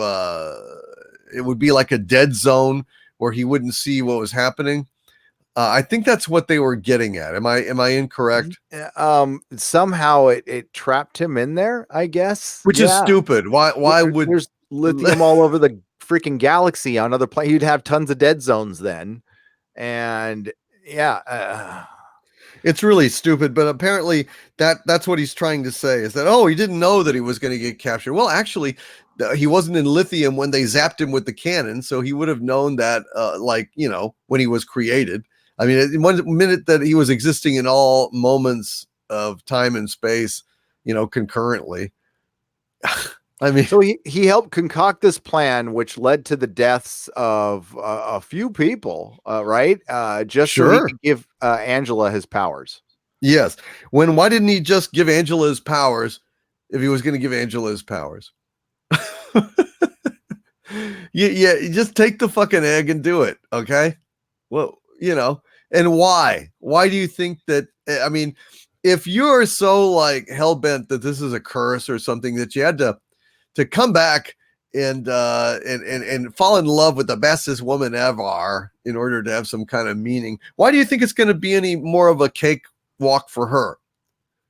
Well, I guess because she's the bestest ever, so she'll handle it much better than he ever did. So what Watchmen, what I'm guessing they were trying to do, related to the end of Game of Thrones, spoilers, Bran is the king. And Bran was also, like Dr. Manhattan, able to see a bunch of events at the same time. And what Bran was doing essentially as the three-eyed raven was pushing the pieces to cause events to allow him to become king. So you had to the Red Wedding had to happen. So Arya would do this and all that. Everything would connect, but it had to happen a certain way so he would become king. It didn't end up. I didn't buy it at all. They sold it very poorly, but that's essentially what was going on. And that's what Dr. Manhattan, I guess. I had to die. These events had to happen these certain ways so Angela could get the egg. You could just give her the egg. Yes, when he could just give her the goddamn egg. They didn't sell it at all. They didn't you could have flashed forward like this point had to happen, so this point had to happen. They didn't bother doing that. They wanted to make a story. And I mean, don't miss the point that he already had the egg, dude. He already had the egg in Vietnam. Yeah. Remember, he hands it to her and says, if you took this, you could probably walk on water. So he had the egg all the time. So what is the deal? Why did he have to die? It's just stupid. What, can there only be one? There is no reason on earth, Gary, that fundamentally there is no reason on earth why they would have to go through all this bullshit to get Dr. Manhattan's powers, because it's not like he's the Highlander. All you got to do is replicate technology that was readily available in the 80s, and just rebuild the thing and go in there and get your powers. And you'll be 2 Dr. Manhattans and 3 Dr. Manhattans, because it wasn't like, oh, there's only one and suddenly became it, you got to have the hammer of Thor to become Thor. No, it's not like that. You just go in the intrinsic field generator, get ripped apart, learn to put yourself together again, and bingo, you've graduated with a blue degree. Yes. That's it. So Lady True couldn't just build herself a fucking cabinet with technology from the 80s and just step into it. I'm Do you sure understand how stupid fundamentally this is? It's beyond. I don't think they. I Do you don't think they even understand? tried. Yes. They just I every had to build the cabinet. That's they it. that's all she had to do. We didn't have to have a Rorschach gang. There was No, the only point they just wanted to have a Rorschach gang. They wanted to right. have Rorschach be a white supremacist gang. And then we figured out a plan around it. But they came up with the Rorschach white supremacy thing before Sure. they came up with the actual story. Sure. We want these plot elements in, and we're going to pile of crap, and we're going to call it a story, but it's just a big pile of shit around everything else. That's what this is. And it was obvious because it wasn't thought through at all. Like at all. Like I watched it once and I'll be honest with you, it wasn't with laser focus because I would just fade out at points because they were just so dumb. And there's still, again, like what was the whole point of buying the land for Ozymandias? That was like a scene that took minutes to set up and it was just nothing. But I haven't gone and looked, but there's people probably just loving it, but fuck Watchmen. I can't be the only one noticing major corporations are focused more on social control than short-term profit now. Can I? No, you're not. I feel alone at times. Eric Hawk for $5. No, that's exactly what's going on. Apparently they're foregoing some profit so they can social engineer. And this is Silicon Valley. This is the Silicon Valley's, we can make the world a better place. The problem is these companies that are trying it now are not multi-billion dollar companies. The reason Silicon Valley can get away with it is we have companies in not so far from me right here that are bigger than any companies in history. Companies have never been this big. Google is one of the biggest companies ever in history. Yeah. And we, it's a little disturbing. You make your money, make your cheddar. That's great. Innovation's awesome. But this corporatism, this uber corporatism is a bit much. Sam Whiskey for $1.99. Oops, I meant Reese's Pieces. It's okay. I would like to reread to you guys what Dr. Manhattan said in Watchmen. Okay. After Adrian Veidt disintegrated him, he came back and reached down and said, "I'm disappointed in you, Adrian. I'm very disappointed. Reassembling myself was the first trick I learned. It didn't kill Osterman. Did you really think it would kill me? I have walked across the surface of the sun. I have witnessed events so tiny and so fast they could hardly be said to have occurred at all. But you, Adrian, you're just a man. The world's smartest man poses no more threat to me than does its smartest termite." So tell me what Damon Lindelof did to nothing. He did nothing. He embarrassed himself. But you know what? There's a I'm gonna have to look tomorrow because I don't want to go off tonight. But I'm sure there's people who are like applauding him right now. Well, they're dumb. The people who are applauding him are idiots. There it is. Sorry. Yep. You're either idiots, you don't know Watchmen. So you're either ignorant or you're an idiot. Those are the only two options if you're applauding this mess, because it is not Watchmen, and it violates a character that was so powerful that there's no way in hell you're going to kill him. There's just no way in hell. So the fact that you did means you cheated, just like in Lost. Just a big con job, a bunch of crap. And didn't even cheat, like, in a clever way. It was just a half-ass. And you knew you could get away with it because you hid behind that veil of woke. We put in a national tragedy. You hide behind the guise of, we're bringing awareness to this, and automatically you make every critic on the planet afraid to criticize it.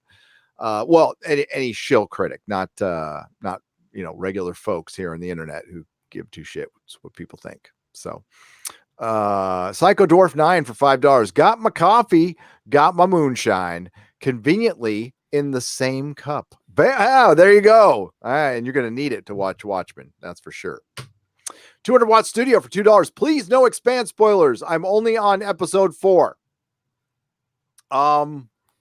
Did we give any spoilers? I just said I liked it. What on what? He said, please no Expanse spoilers. I'm only on no. episode 4. Yeah, we already talked about. No, we did our whole thing. Don't worry about that, man. So go to I don't. Is it on your channel or did you put it on Harvey? On the Harvey Zone? It's on my channel right now. It was like 2.5 hours, so I've just left it there. But I'll probably transfer it to Harvey soon. But it's up right now. Pay attention. Go to Doomcock's Twitter. He's got a link up there if you want to hear what we said about the Expanse. First half hour is pretty it's spoiler free. So if you want to hear that, but the Expanse was good, but we're actually, this is the Inquisition. We don't want to put the Expanse on trial. It's actually good. Fred Richards for $5. Damn. That's the maddest I've ever seen Gary in a video. I was pretty mad when I heard, well, we're going to put that on trial in a second. When I heard what happened to Kevin Conroy's Batman in Crisis, in CW's Crisis. But no, I'm mad that this came out. They crapped all over a great story and they perpetuated divisiveness and the same woke shit that we've been fighting for 2 years. And let's please make it very clear. Events in the show, we're not denying these events. We're not saying they didn't happen. We're not minimizing these events.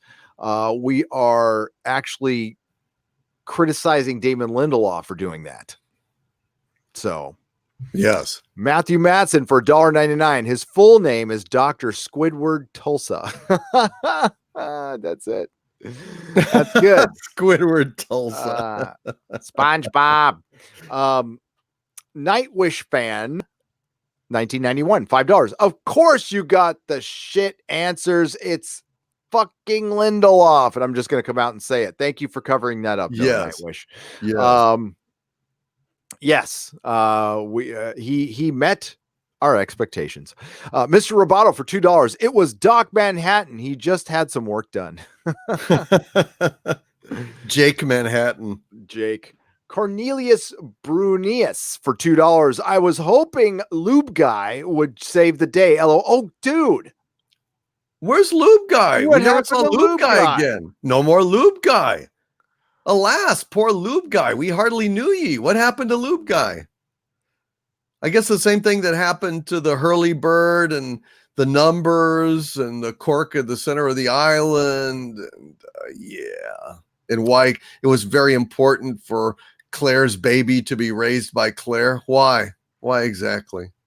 Why? I'm going to have to, God damn it. I'm going to have to review this now. I'm going to have to watch it again. I'm sure there is a lot more. Like, how could they possibly miss that? What was it? What happened to Angela's assistant? The other FBI guy. He found right. He just he was shooting stuff outside. I don't know. He was lubed up and looking for her in the sewers. I don't know. Is there another episode? No. I mean, like, no. shit. It doesn't mean any. It was all just bullshit. It didn't mean anything. Hang on. I've got to do it now. I'm going to fucking run. We're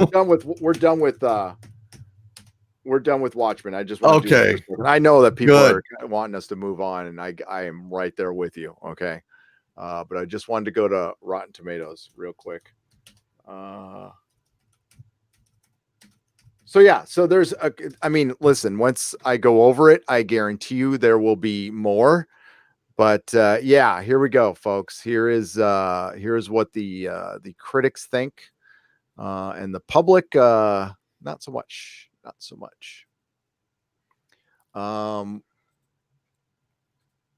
So we're at 49%, 97% from the critics. 97%. Yeah. And the audience score is 49%. Yep. Pretty much standard operating procedure for this worthless bullshit shill site that means absolutely nothing. I don't know why anyone puts any interest or credence or a waste of time to go to Rotten Tomatoes. Rotten Tomatoes is fake. Rotten Tomatoes has been demonstrably fake. They have been caught jiggering numbers. They were changing their whole algorithm for Captain Marvel. These people are bought and paid for, and anyone that puts any credence in what they say is crazy. I believe the audience score for especially on the critic side. The critic side is complete garbage. You're right. It is. Let's go to the top critics. Top critics. It didn't give me a. Hang on. My bad. Let's go back up there. We want to go to more info. Top critics, a 96%. Top critics. Audience score is 49%. I believe that. Now, I'm not going to even defend the critics because they only watched like the first few episodes and they put their review up. We knew this show sucked in the first episode, so I think it was pretty clear. I've already done a Rotten Tomatoes video. You can go check it on my channel where I go over what the critics say and compare that to what they, especially some of them really loved Watchmen and really hated the Joker. So I pointed that out a little bit. And that tells you everything about you need to know about taste and who to trust. Who do you trust? Who do you trust? Not the critics. Not the critics. Not the critics. They are absolutely bought and paid for. And it's no wonder. I mean, you do not have to even use a great leap of imagination to understand that when Disney and all these like corporations own so many things and control access to the media to reviewers, and reviewers rely on getting screenings for their life's blood, they're not going to bite the hand that feeds them. Just straight up. And that's another of the many, many, many wonderful reasons why monopolies are bad and why the government should probably, step in and break up these monopolies. Fox should have never been sold to Disney. Nope. Never. But Cornelius, thank you for bringing up Ludwig. I missed that. That is a giant mistake on their part. Remember, this was supposed to be made as one season of television. Zach Stowey for $5. Did anyone else notice the only normal cop to survive was female? She was holding a shotgun in the background of the kids behind the fire trucks. Oh, of course. I mean, of course. I didn't notice, but I fully believe you. But Pirate Jenny and Red Scare survived. Those two characters that we got so much background on, and they sat in their car with stupid masks on. Right. Mr. Roboto for $2. The question is, who doesn't store sperm behind the question is, who doesn't store sperm behind pictures? Well, you caught me. My sperm is right over here behind my Doctor Who action figures. I keep all my sperm there just in case we want any more nerdrotics running around.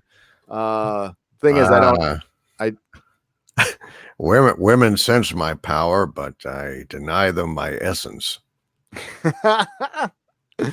I was going to say, I mean, we do have somebody come over and help clean the house, but she's not allowed in this room. So I don't allow anybody. I allow my kids in this room. My dog is allowed in this room. Glenn Saunders as a new member at the proto-molecule level. Thank you very much. Welcome. R-Far for $8.99 New Zealand. Wokemen is so anti-racist they couldn't have Angela being married to a European American character. No, they changed Dr. Manhattan's race so they could adapt him to Angela instead of having him just be with a white guy. What's wrong with that? Yeah, I don't know. It's just so is that a basis for love, by the way? Apparently. Yeah. So he had to conform to her exact needs, and then and only then could she love him. That's right, because he's a man. And we all have to conform to what women want now, because our patriarchy is discredited and we are all revealed to be flawed, villainous, stupid, mendacious individuals. And yes, the women of society are going to force us to conform to their view of soy boy masculinity if we're going to be acceptable, unless we're going to be found unmutual as the Prisoner fans will know what I mean. Yep.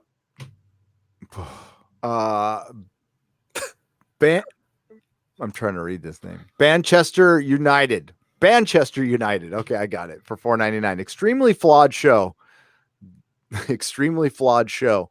But one question: how did he transport them if he transferred his powers to the egg? Fall of Skywalker next.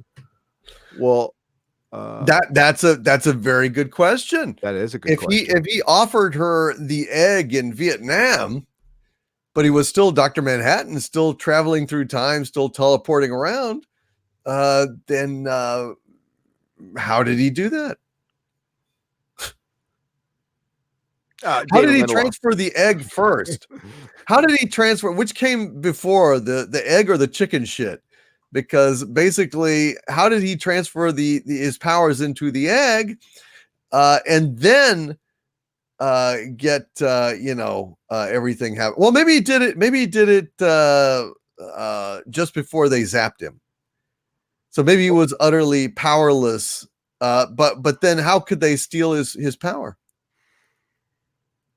So he still had his power because the blood went under the cage of the lithium, and he was able to touch the blood. Oh dear, oh dear. Well, that's a problem then, because when would he have transferred his power to the egg? He was dead. He couldn't have. Right. So it's just a stupid show. Yes.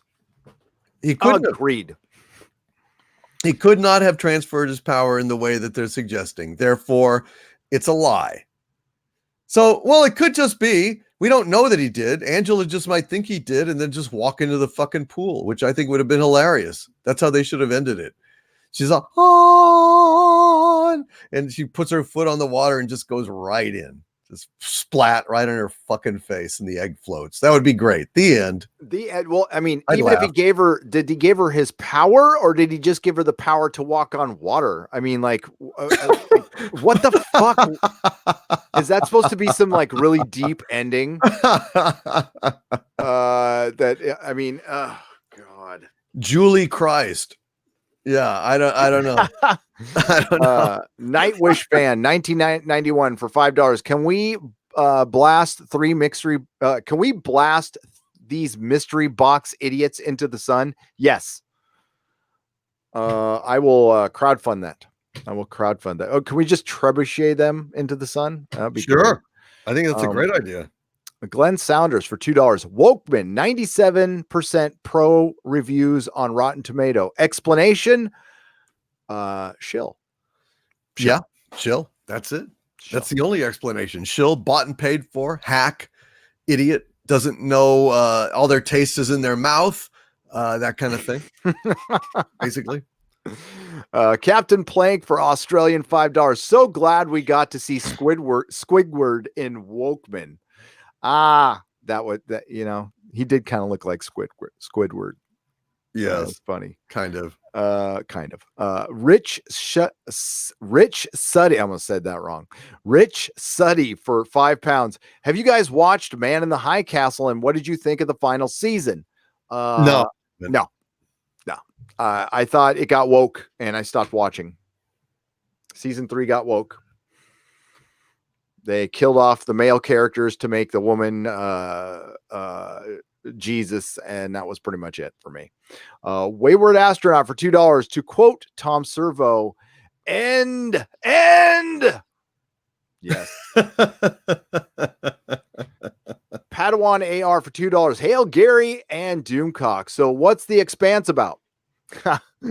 I will just refer you to the video on Doomcock's channel where we it's basically 3 factions in space 300 years in the future who are they're not at war with each other, but there's tensions. There's an outside threat.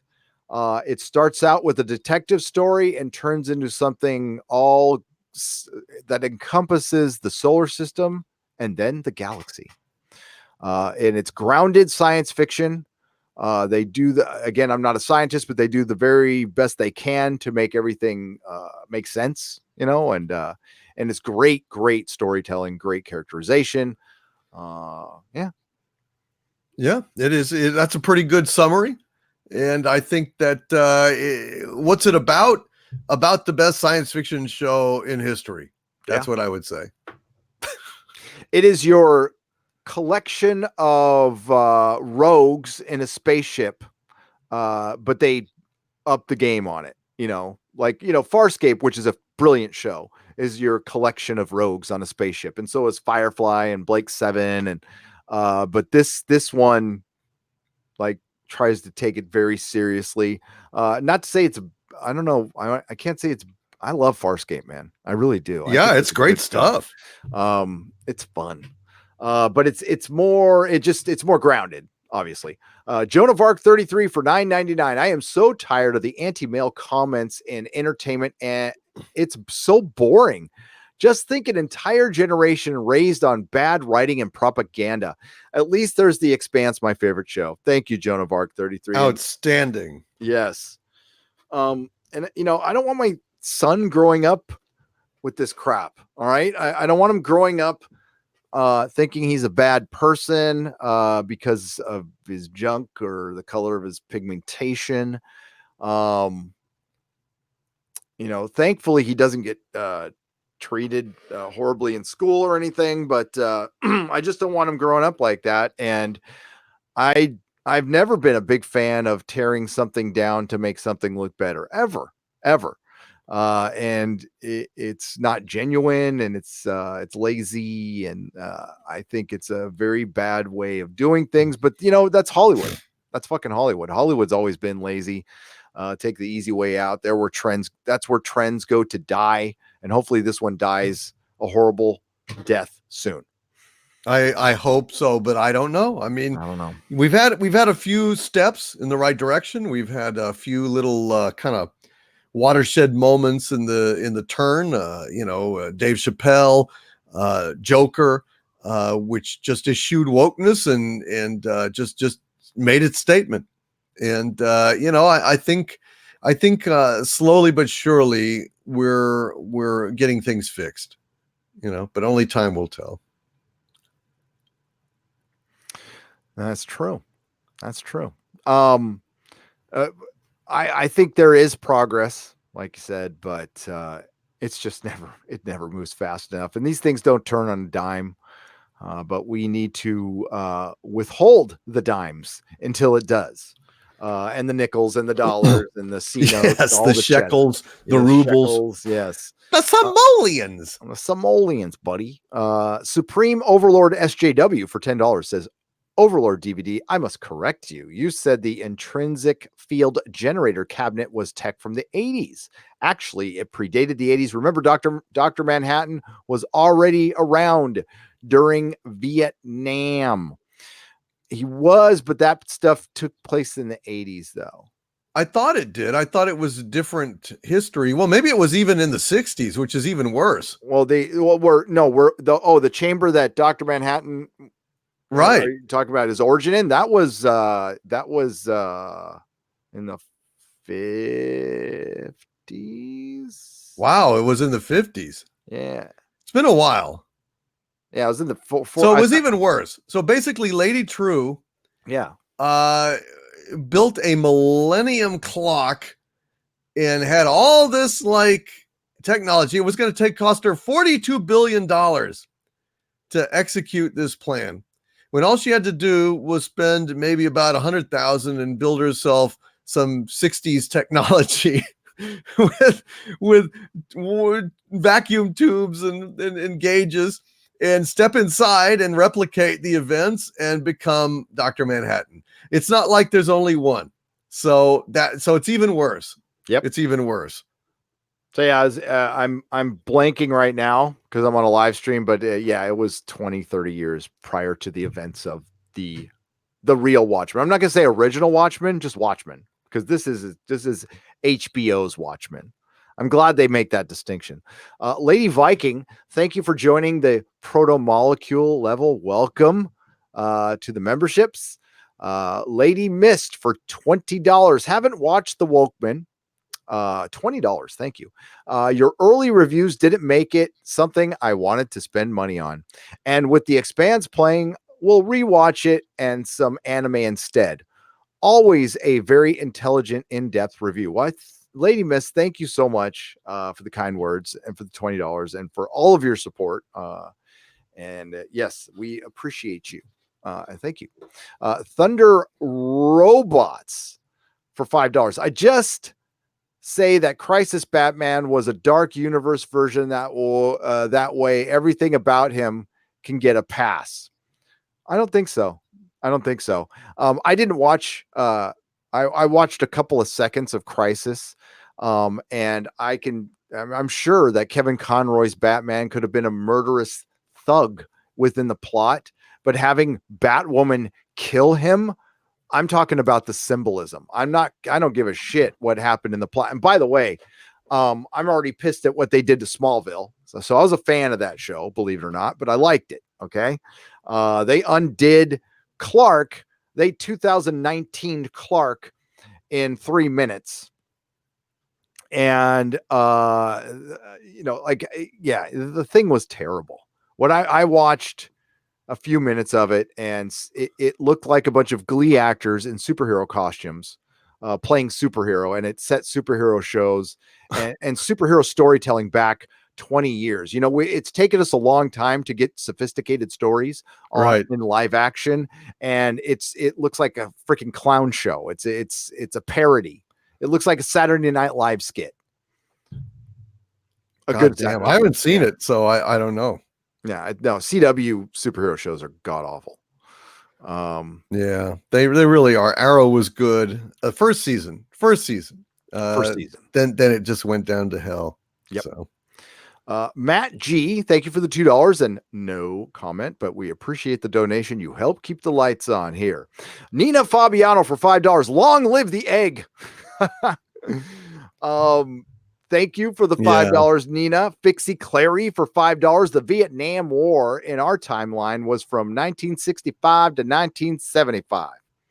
That's right. So probably, I mean, it was like in the 50s or 60s when the intrinsic field thing, but I'm just calling it the 60s for the sake of simplicity and argument.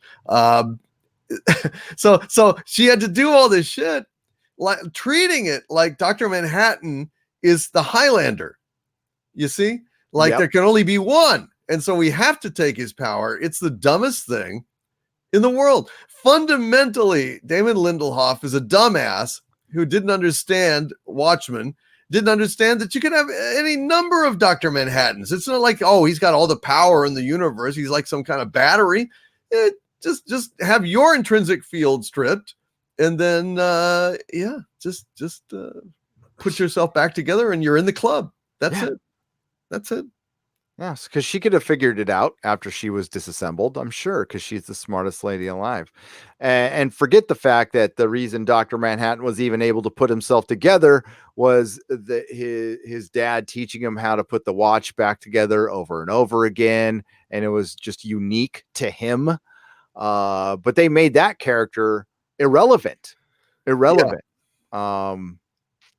the only time they gave flashbacks was Dr. Tulsa talking about being a child in 1937 when his dad was running from the SS because his dad was of Jewish heritage. And by the way, there was all these spoiler theories on Reddit that there was going to be some connection to the Germans and that leaflet from World War I that was passed around, but no, everything was just put in there for woke points and not, it didn't really matter if it made sense in the narrative or not. I won't even say loosely fit in the narrative. It didn't matter. It was just a hodgepodge of wokeness, a woke smorgasbord. All you can woke buffet. Yes, exactly. That's even better. For $6.99 you can go back and just get but it was laughable how predictable it was. I predicted that Lady True, listen, I'm not Nostradamus, I'm sure a lot of people did, but it was pretty obvious that Lady True was the Ozymandias character. and she was going to try to kill Dr. Manhattan because they telegraphed everything in the stupid freaking story that Lori Blake told Dr. Manhattan that was supposed to be a joke. Remember, she said, "You want to hear another joke?" And then she tells a story that makes no fucking sense. She talks about a god judging some people, and then some girl walks. She starts it out by saying having a dad building a brick barbecue, and he forgets a brick. And then she tells another story, and then the girl from the previous story throws the brick that was left out in the air. And I know what Damon Lindelof was trying to say. I get it. I get it. It just wasn't funny, and it was dumb. It was just dumb. But you know, Damon Lindelof thinks he's smart, so I don't want anybody to tell him different because you might upset him. You might upset him. I'd like to upset him. I don't give a shit Yeah. about upsetting him. He can go. Yeah. Poor kid, you know. Yeah, I'm not going to make. I came very close to making a personal insult. I don't do that here. So, Dixon Cider. Dixon Cider's here, everyone. A good friend of Mike Hunt. For $5. Greetings. I hereby sentence Wokemen to a combined liposuction from all the Cardassians as punishment. Wow. Combined liposuction from all the Cardassians. That's like harsh. Inserted. Like not sucked out. It would be like lipo insertion or something. Lipo insertion. Oh my. That's vicious. So he gets so Wokeman gets injected with Cardassian. Yeah. Well, like they've had pull so the much cottage cheese out of Chloe's thighs and put them right there, right up the old. Make it a giant bar of soap. That's what they should do. There you go. That's it. I am Jack's swollen prostate. Hang Solo for as a new member at the Pro and Molecule level. So welcome.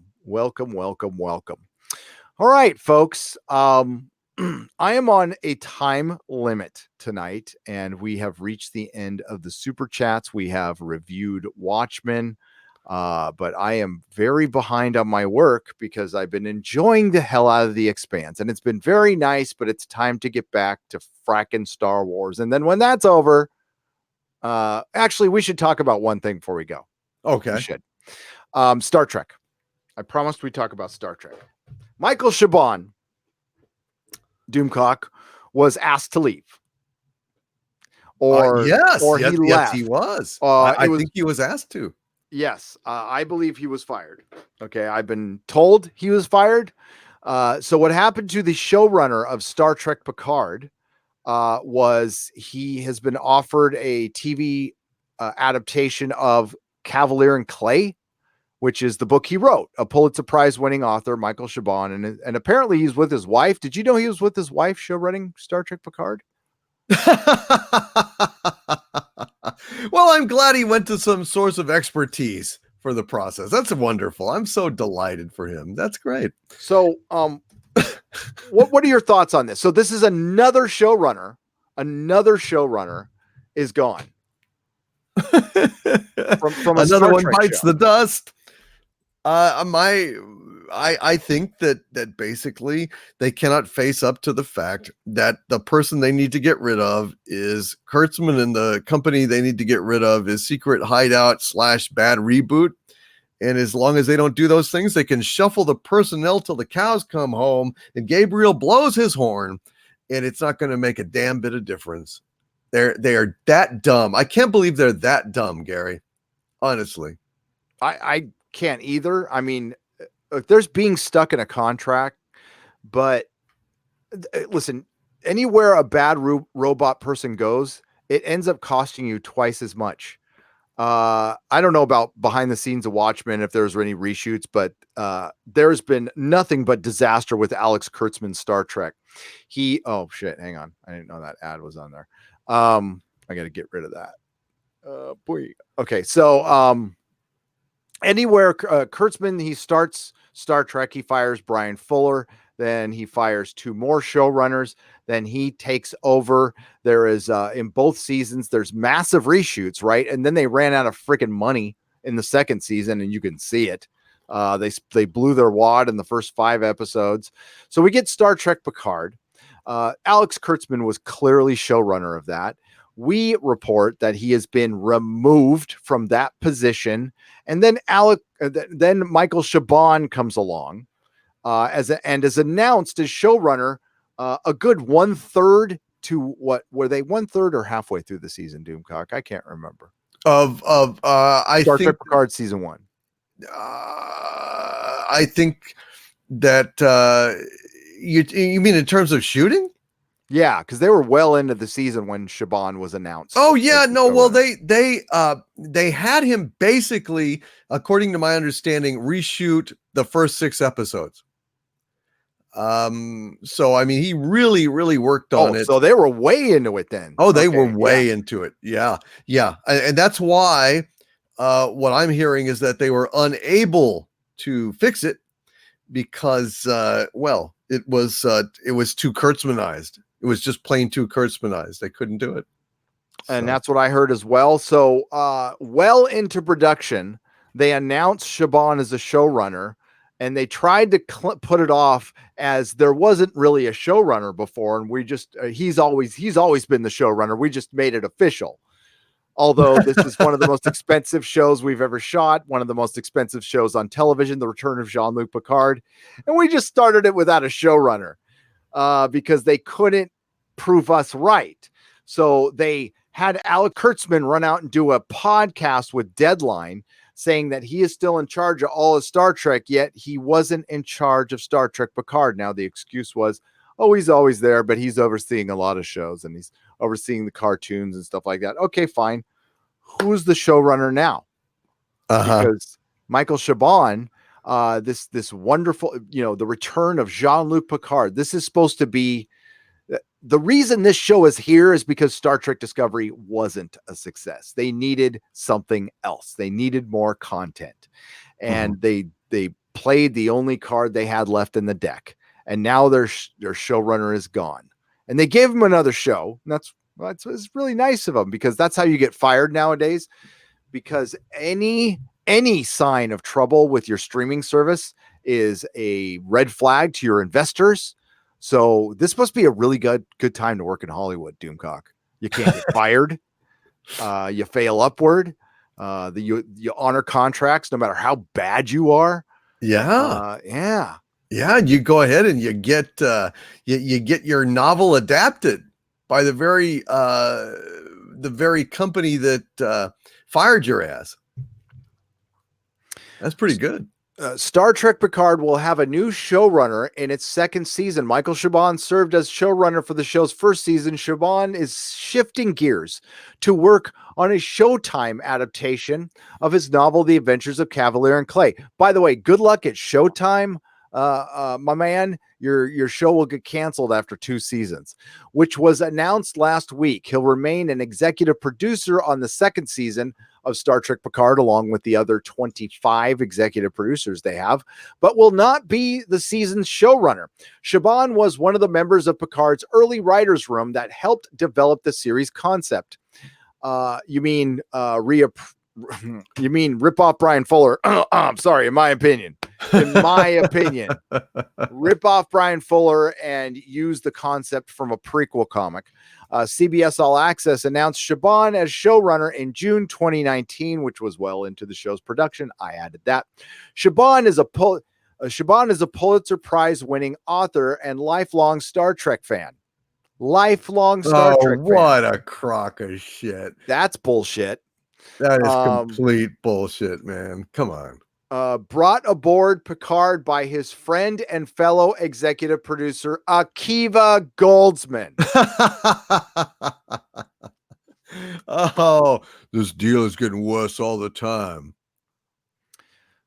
Star Trek has been an important part of my way of thinking about the world, the future, human nature, storytelling, and myself since I was 10 years old, said Chabon when he was announced as showrunner. I come to work every day in a state of joy and awe, and having been entrusted with the character and the world of Jean-Luc Picard, with this vibrant strand of the rich and intricate and complex tapestry that is Star Trek.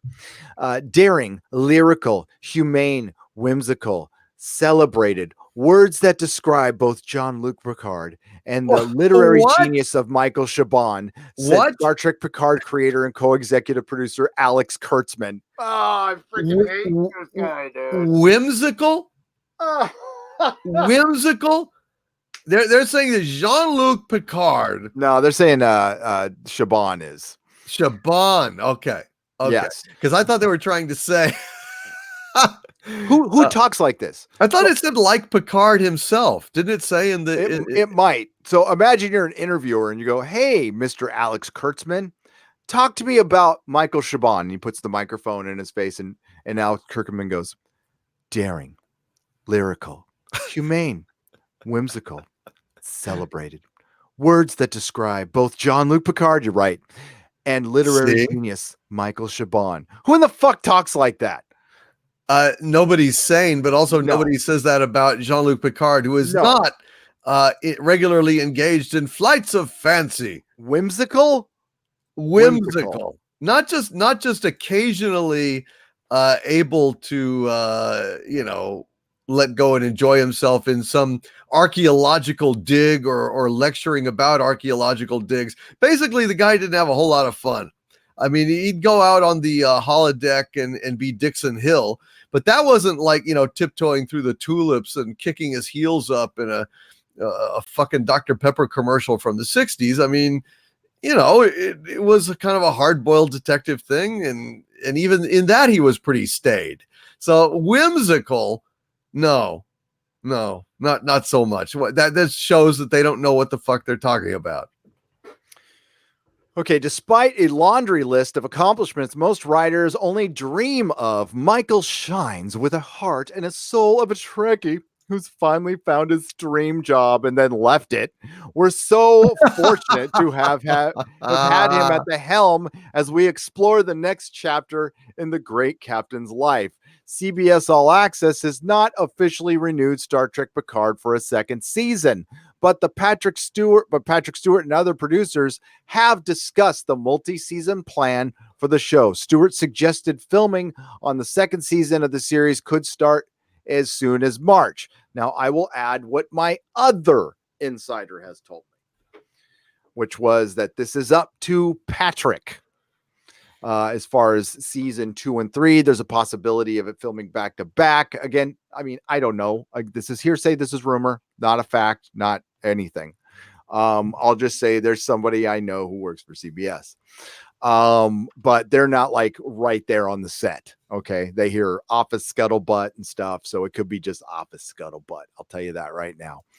But this is the person who told me that the short treks were being watched by literally no one. Like fracking no one. like half of what they thought. And again, no exact numbers because he doesn't know. It's just he hears office scuttlebutt and stuff. So but they are actively obviously. I mean, I even heard this stuff at Tesla. You're not supposed to talk to media, no leaking, watch your step, and don't talk to the press, and blah blah blah. So I've heard from one insider that he was fired, and I heard from another that he quit. Oh, really? Yes. So different conflicting stories on that one, but interesting. It wasn't like, "Hey, I came here to do one season of television and now I'm done." My work is done. My work is done. I got my dream job. I love getting my dream job and leaving after a year. Yeah. Well, maybe you wouldn't. Maybe that would be viewed as something of a failure. Don't you think? Maybe. Yep. Oh, my God. I guess it could be said that he was offered to adapt his own book. And I'll tell you right now. So have they greenlit Cavalier and Clay? Have announced this week he'll remain. It says he served as showrunner, shifting gears to work on Showtime adaptation of Cadillac. So I want to see what the wording is on that. Right, because it could be development. Yeah, to work on it doesn't necessarily mean it will ever see the light of day, of course. Yes. Showtime is developing a new series based on celebrated novel, The Amazing Adventures of Cavalier and Clay, by author Michael Chabon. Variety reports the series will see Chabon as an executive producer. Chabon, and they refer to a comicbook.com article. Chabon was already working on CBS All Access. It's Golden Age. I do not see greenlit. Besides Cavaliers, yeah, it's in development. So that is not a done deal. Just so you know. Oh dear. Well, maybe he's not really made out so well after all. No, now maybe not. Now Showtime is, I believe, CBS. That's all. That's CBS and Showtime. Is it Showtime? Yeah, Showtime. That's where they get a lot of their subscribers on CBS All Access. They count the Showtime subscribers for one. Last count was 8 million. Last count. Showtime's got nothing to do with CBS All Access. Nope. And last count was 8 million, counting those Showtime subscribers. Disney Plus got 10 million in one day. And that is still woefully behind the 140 plus million Netflix has worldwide. Amazon Prime has never released its numbers, but I'm sure it's much higher than that. And HBO Max across all platforms. Now, this is a key term here. HBO has HBO Now, HBO Go, HBO itself. And now they're going to have the HBO Max across all platforms. They say they have 140 million subscribers worldwide as well. But you have to take all of these companies at their word. Right. Because they're all fucking liars and they're never going to tell us. So we'll see. But I think there's a pretty easy way to judge the success of a show. You look at the interest on YouTube. You look at the interest on Twitter. Certainly there are enough people watching Watchmen to make it trend number one on Twitter. But here in the States, with DVR and overnight ratings, it gets about 1.5 million views. HBO was out there trying to push that 7 million people were watching this each episode across all platforms. So that is everywhere on the planet Earth. But that's not 7 million people here in the States. That's planet Earth. By the way, Doctor Who gets better ratings of that in the UK alone. Even the shitty Doctor Who. Wow. Yeah. So, which is coming up soon. So, Chabon either was fired or he quit. It doesn't really matter. He's gone. But everything's great. Star Trek is more successful than ever. Doomcock. Oh, sure. It's thing. Yeah. Well, you can tell how it's thriving by watching the short treks that came out this last Thursday. Oh, y'all didn't hear that? Did y'all not hear that the short treks came out? Nobody really heard that because nobody cares. Nobody's paying attention. Nobody, it's not relevant. And I can tell you that they stunk. From what I've heard, oh my God, they stunk. I haven't seen the last two. They're two animated series. By the way, the short treks did not feature until the animated one anybody from Star Trek Discovery. They featured the crew of the Enterprise, and they were filmed during season 2 on already built sets, and they were a cheap way to kind of carry over and make up for the delay, because guess what was supposed to be airing right now? Star Trek Picard. Right. That's right. And they did not make their shoot date because they were delayed a month because there was a revolt by the licensees that they were not happy with the direction the thing was going. Allegedly, according to rumor. However, if that was not the case, if everything was hunky-dory with all the licensees, then why were they delayed a month from their shoot date? It's just very ironic that this was reported around the time that things were suspended over there. So what really happened, Gary? You got me. I know. All I know is I talked to a couple people prior to con. I talked to a couple people at Star Trek Las Vegas. I talked to, and I mean San Diego Comic-Con, where they released all the Star Trek information, and then at Star Trek Las Vegas, where people paid, by the way, a lot more to go there than Comic-Con costs like $250. You know, if you, I mean, they don't scalp tickets. If you were lucky enough to go, it's like $250, $300. Star Trek cost anywhere from $175 to $1,200. And a lot of people paid $1,200, including myself. I didn't get shit out of it, by the way. Like nothing. It's a terrible deal. Just do the $90 a day thing or something like that. You're much better off. And they dropped all the major stuff at San Diego. They didn't do anything special except for complain about the Orange Man. So much so that Doug Jones, the only person with like any real freaking class, told him to stop. Really? Yeah. So I told him to settle down with it. Wow. Yeah. Good God. Yep. Doug Jones, who I like. I'm sorry he's in that show and everything, but I really do like Doug Jones. I've met him a couple times at cons. Perfectly nice guy, like a really nice guy. So yeah, it's not his fault. Nope, nothing against him whatsoever. Some of the other actors in there are pretty obnoxious in that show on Twitter. Little Ricky, yeah, Wilson Cruz has been pretty nasty to people on Twitter. I didn't know that until I said, "Oh, I guess he seems like a nice guy." And somebody shot me like 2 of his screenshots of his tweets, and they're like, "No, he's not." I'm like, "Oh, you're right." I sit corrected. He's kind of an a-hole. And he was charging $60 for an autograph, like the same amount as Nichelle Nichols or close. Which was, I mean, that's Wilson Cruz. Everybody from Star Trek Discovery, if you wanted to be popular with people, you should have been giving away your autographs for free, walking around, shaking hands, kissing babies, giving people hugs, or at least taking pictures with your little Keanu Reeves hands. And they weren't doing that. And honestly, so I can't wait for you to go to a Star Trek convention. Yeah, really. Well, dude, if I get pulled aside a lot, and Mecca was getting pulled aside a lot, and so was Tom. And Tom barely, at the time, he wasn't putting his face on the screen that much, and Rob barely did. They got recognized. It was very interesting. It was very interesting to hear from people who were in Discovery uniforms still saying they like. Some of them said you're a little hard on it, but I understand what you're saying. So, well, nice to hear.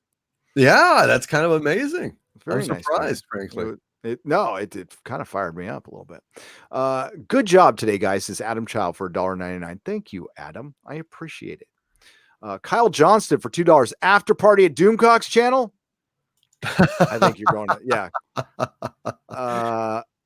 200 Watt Studio says you missed a bunch of super chats. If I did, I'll go and see how many there are. I got some time left. So yeah, thank you, 200 Watt Studio. I bet you it jumped on me. Doomcock, it does that. It might have. Trooper Bear 200 Watt Studio. Thank you again. I appreciate that. Trooper Bear FN 2525 for $2. I'm whimsical. Dang it. I'm whimsical. I'm whimsical. I shan't be accused of being staid. Make it snow. Ha ha ha. I'm sorry. A Slayer named Buffy. Hail. We love Buffy. Yes. $1.99. Execute Order 1977 and Solo lost money. Hail and good night. Solo lost money. No doubt about it. Don't forget that. Hashtag Solo lost money. A Slayer named Buffy for $14.99. For a good sci-fi toxic space opera, check out Peter F. Hamilton's books, Pandora's Star and Judas Unchained on Audible. Starts slow and a big cast, but good payoff at the end. Hail and good night. That's interesting. I have heard of that. So, and you're not the first person who's told me that, Slayer named Buffy. So thank you. I love the suggestions, Doomcock. If it wasn't for that, I wouldn't have jumped on the Farscape and right. Glory be. Look at all the fucking super chats I missed. Hang on. Why does it do that? You got to hit refresh. I got that. Sorry about that. Give me just a second. No problem. Jay Boogie for $10. understand how it LOL. I was hoping they nailed the ending, but no. After episode 4, I found it enjoyable, but the finale was bad. Overall, it was a 6.5. I also don't think she has his powers, just the ability to walk on water. And that's what I think too, Jay Boogie. I just think they gave her the power to walk on water, which then what was the point? He gave his life to what? Come on. He gave her just the power to walk on. So what? He's got like little chits, little like markers, and he can just go ahead and divide them up the way he wants to. That's just even stupider than I can't even imagine how stupid that is. Come on. That's nuts. So just okay. Well, I'm not going to give her the power to transcend time or space, or anything, but I'll give her the power to walk on water so she can be a good pool cleaner after her fucking bullshit career as a cop is over. Right? No, I'm Doomcock. I think I'm a little dumbfounded on how dumb it was. I'm a little bit of loss for words for how fucking stupid it was and what a utter waste of time. I mean, Jay Boogie, who, Jay Boogie, thank you for the $10. Thank you for, being respectful.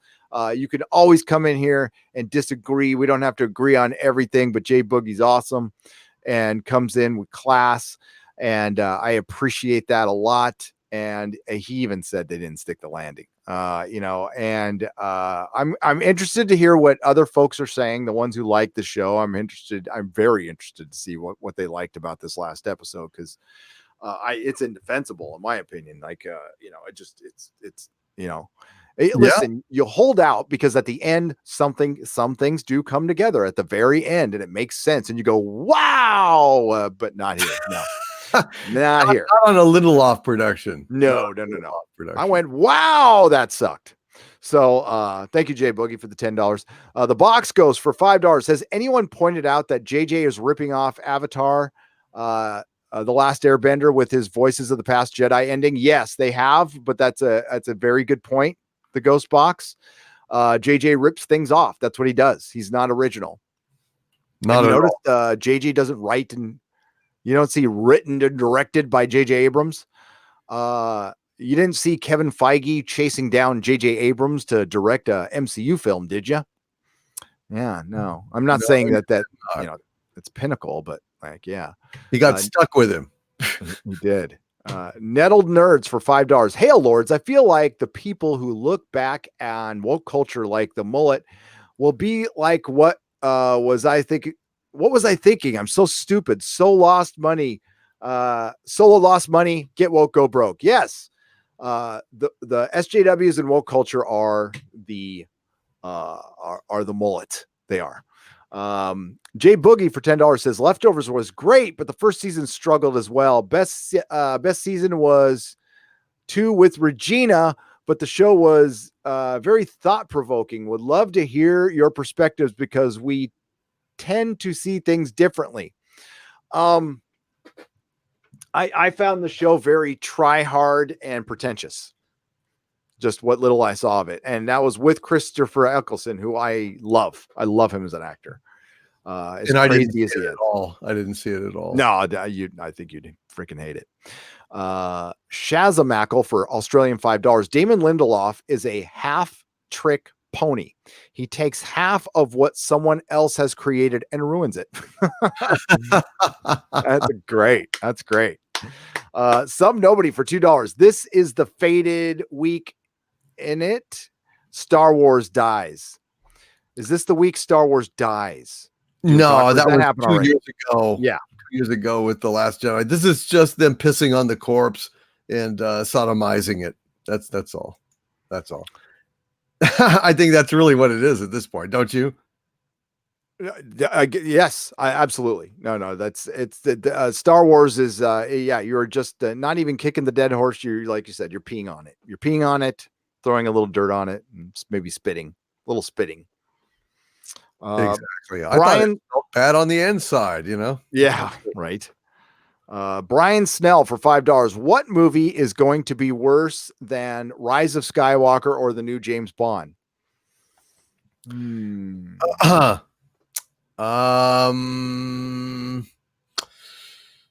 God, I can't think of a single one. I mean, what could be worse than that crap? James Bond is going to be like Terminator bad, Terminator Dark Fate bad.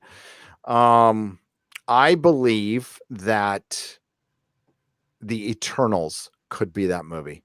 Wow. God, worse than that? I think the Eternals is going to be bad. Worse than James Bond, for fuck's sake? Really? Yeah, the Eternals is going to be woke as hell.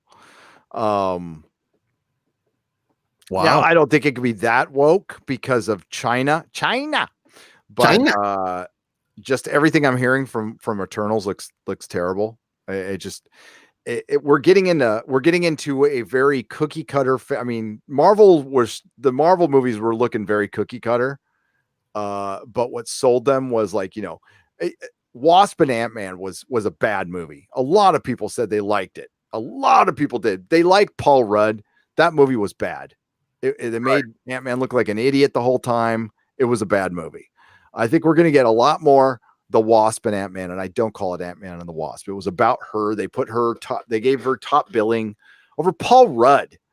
And I'm sorry, Evangeline Lilly, she's a very attractive woman, and she's not a terrible actress. She is not leading lady, and she is not above Paul Rudd. Come on. No. Not accomplished enough, and of course she was on Lost as well. So, yep. I'm not really disposed towards her, regardless. She is a decent supporting actress. That's it, and in great shape. And she got in great shape for the movie, and that's awesome. She was a decent Wasp, and she was Wasp. And what's Wasp? Wasp is not a main A-list character in the Marvel universe. She is a member of the Avengers. A C-level member, like a mainstay, but it's still a C-level. Sure. Is Amazon still planning a Lord of the Rings series? And what is it about? Ryan, for £5. Yes. It takes place in the Second Age. I imagine it will be the lead up to the war of the first War of the Ring with Sauron. You're going to probably meet Sauron the Deceiver when he was in his elvish form. Because he used to be a shapeshifter, so they might go it's supposed to take place in the Second Age. I don't know how linear it will be, because if they did that would have to go back thousands of years, and then you'd have to skip ahead to Elendil, Isildur, and I was thinking it would lead up to the first War of the Ring, but they might show some stuff way in the past, and the Second Age is like thousands of years. So that's what I heard, but we'll see. I don't know. They lost a cast member, and it's being showrun by the two guys who are writing Star Trek 4. Well, allegedly writing Star Trek 4. Allegedly writing Star Trek 4. Is that even well, they may have commissioned a script. That doesn't mean it's greenlit again. No, the defunct Star Trek 4, not the new one. Okay. Yeah, the one where Chris Hemsworth was supposed to come back. They wrote that, and they were writers for that. And I think they were supposed to. No, they weren't going to direct, because it was going to be directed by. Oh, I forgot her name. She directed the Game of Thrones prequel that got canceled. Okay. Crazy Pineapple for $10. Hail Gary and my liege. Force voices are telling Race Solo lost money. We love Baby Yoda. Epstein didn't kill himself. Without respect, we reject. Cancel Jeremy. The Force is the fandom menace. Oh, I like the Force is the fandom menace. I love that. Yes. The Force is the fandom menace. The Force is fandom. There's a lot of great stuff like that out there. We really are making an impact. And anytime you guys are despairing, just remember that Hollywood is noticing us now. The fact that they are attacking us so viciously means that basically we're winning. Should think about that. My Star Trek insider said he wouldn't go so far as I forgot how he put it. The fandom menace is almost the talk of Hollywood. Really? Right now. Like it's on a lot of people's minds. There's a lot of people who are aware of the fandom menace, and that's you guys. The strength in numbers. Our numbers are huge. I never really thought about how many people are possibly in the fandom menace. All I can guess is a lot. I wouldn't know what number to put on it though. But it's enough to make a $1 billion company change course. So Are they going to change course? we'll see. I I know. don't think they'll ever fully change course. Nah, I don't think Hollywood's capable of that. That's what I'm worried about, you know. Yep. But they need to cut this shit out. I mean, they need to. They really do. So they do, and that's a good start. But then we also want, you and I would like good entertainment too. You can't just taking woke out of everything is not going to solve all your problems, and it's not going to be okay. I need to be told a good story too. Yeah. How bad do you think Disney will cook the books to make The Fall of Skywalker look like a hit? Pretty bad, Eric. I think they're willing to. I mean, I think they would view that as something that would be potentially even more damaging if it were known than just the mere financial loss. But I don't know, man. Keeping all these things secret and lies is it's going to get expensive. And beyond a certain point, I mean, you're kind of deceiving your own stockholders as well as the public. So you need to kind of walk that line very finely, because you could get in some very deep shit that way. Yes, you are correct, sir. You are correct. Jedi Slayer for $99.99. Thank you. This amount is better than the budget of The Fall of Soy Walker. Yes, it is. And hopefully, I dare I say that this live stream is more entertaining than The Fall of Skywalker will be. So I think so, unless you like disasters and are just going to laugh your ass off the whole time. It really, I mean, they're trying to slip humor in anywhere. Did you see that recent clip where they, land the ship on the deck of wherever they are, and they get out and pew pew, they get shot at, and it says, where are we going? And Finn says, I don't know. And they says, follow me. Get it? No, I'm sorry. Who says follow me? Finn. Oh, Finn. Oh, I don't know. Follow me. Oh, really? Yeah, you didn't see that? I didn't see the clip. No, I haven't seen the newest clip. That got released, I guess, yesterday, or was it? Yeah, I shut out Star Wars out of my life yesterday because I was watching The Expanse. I've also been super distracted with something else going on prior to that, but I will watch it. I wish I could show it. I will definitely watch it. So is it like the Disney humor that they're putting in everything? Like they're just jokes desperately trying to make it seem fun. And, it's not really, I don't know. It wasn't funny. I do think that's the thing they kind of took to heart, because that's the one thing that's resonated through all the criticism of The Last Jedi, with the people who were pissed at it for being woke or not. Star Wars isn't fun. It hasn't been fun. It wasn't fun in The Force Awakens. The Force Awakens was a trick. It was a trick on a lot of people. It worked on some, didn't work on others. But I told you, I recently rewatched it. It's as bad as The Last Jedi. It is absolutely as bad as The Last Jedi. It's dumb. I think people would just wanted. JJ delivered. It felt like a trailer. It felt like a 2-hour trailer. There's no connective tissue between the scenes. You get Poe Dameron talking to Max von Sydow, and we get this big lead to a map, and it's like, who gives a fuck? I mean, like a map, and you spend a whole time going after Luke. And how in the fuck did she Jedi mind trick somebody after just hearing about the Force like a few minutes ago? She's that good. She's that good. She is. I've never done a review of The Force Awakens on my channel or anything, but I'm going to watch The Last Jedi because I've only watched it once.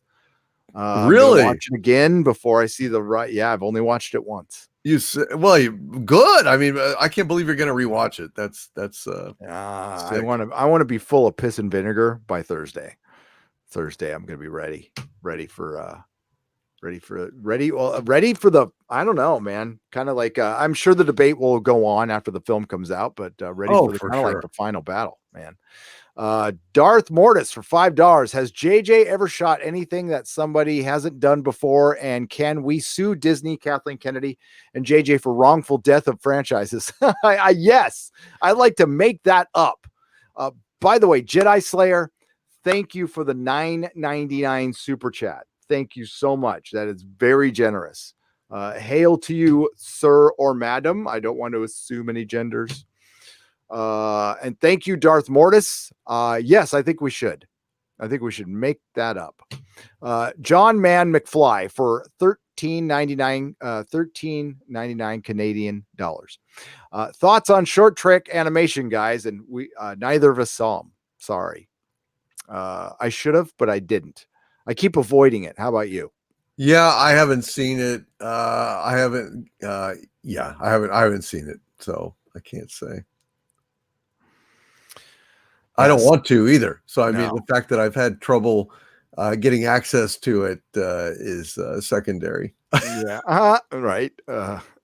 Some nobody for $2. Script is to explain the leaks and discredit you guys. Yeah, that's to cover their ass. Yeah, as far as putting the script up on eBay. Yep, that's what I believe it was. I think it's just to cover their ass. And I think it was also a publicity stunt. It got a lot of headlines. It certainly did. Hail, my lords. A bad reboot can't swallow Trek canon because to them it's a rotten berry. Grapes of wrath of the fans must be so much tastier. Says KBDN for 100 rubles. Yes, I do believe they feast on our frustrations at this point. They must. Siberius for $2. They're called okay. The Devari, how do I pronounce this? Devronians.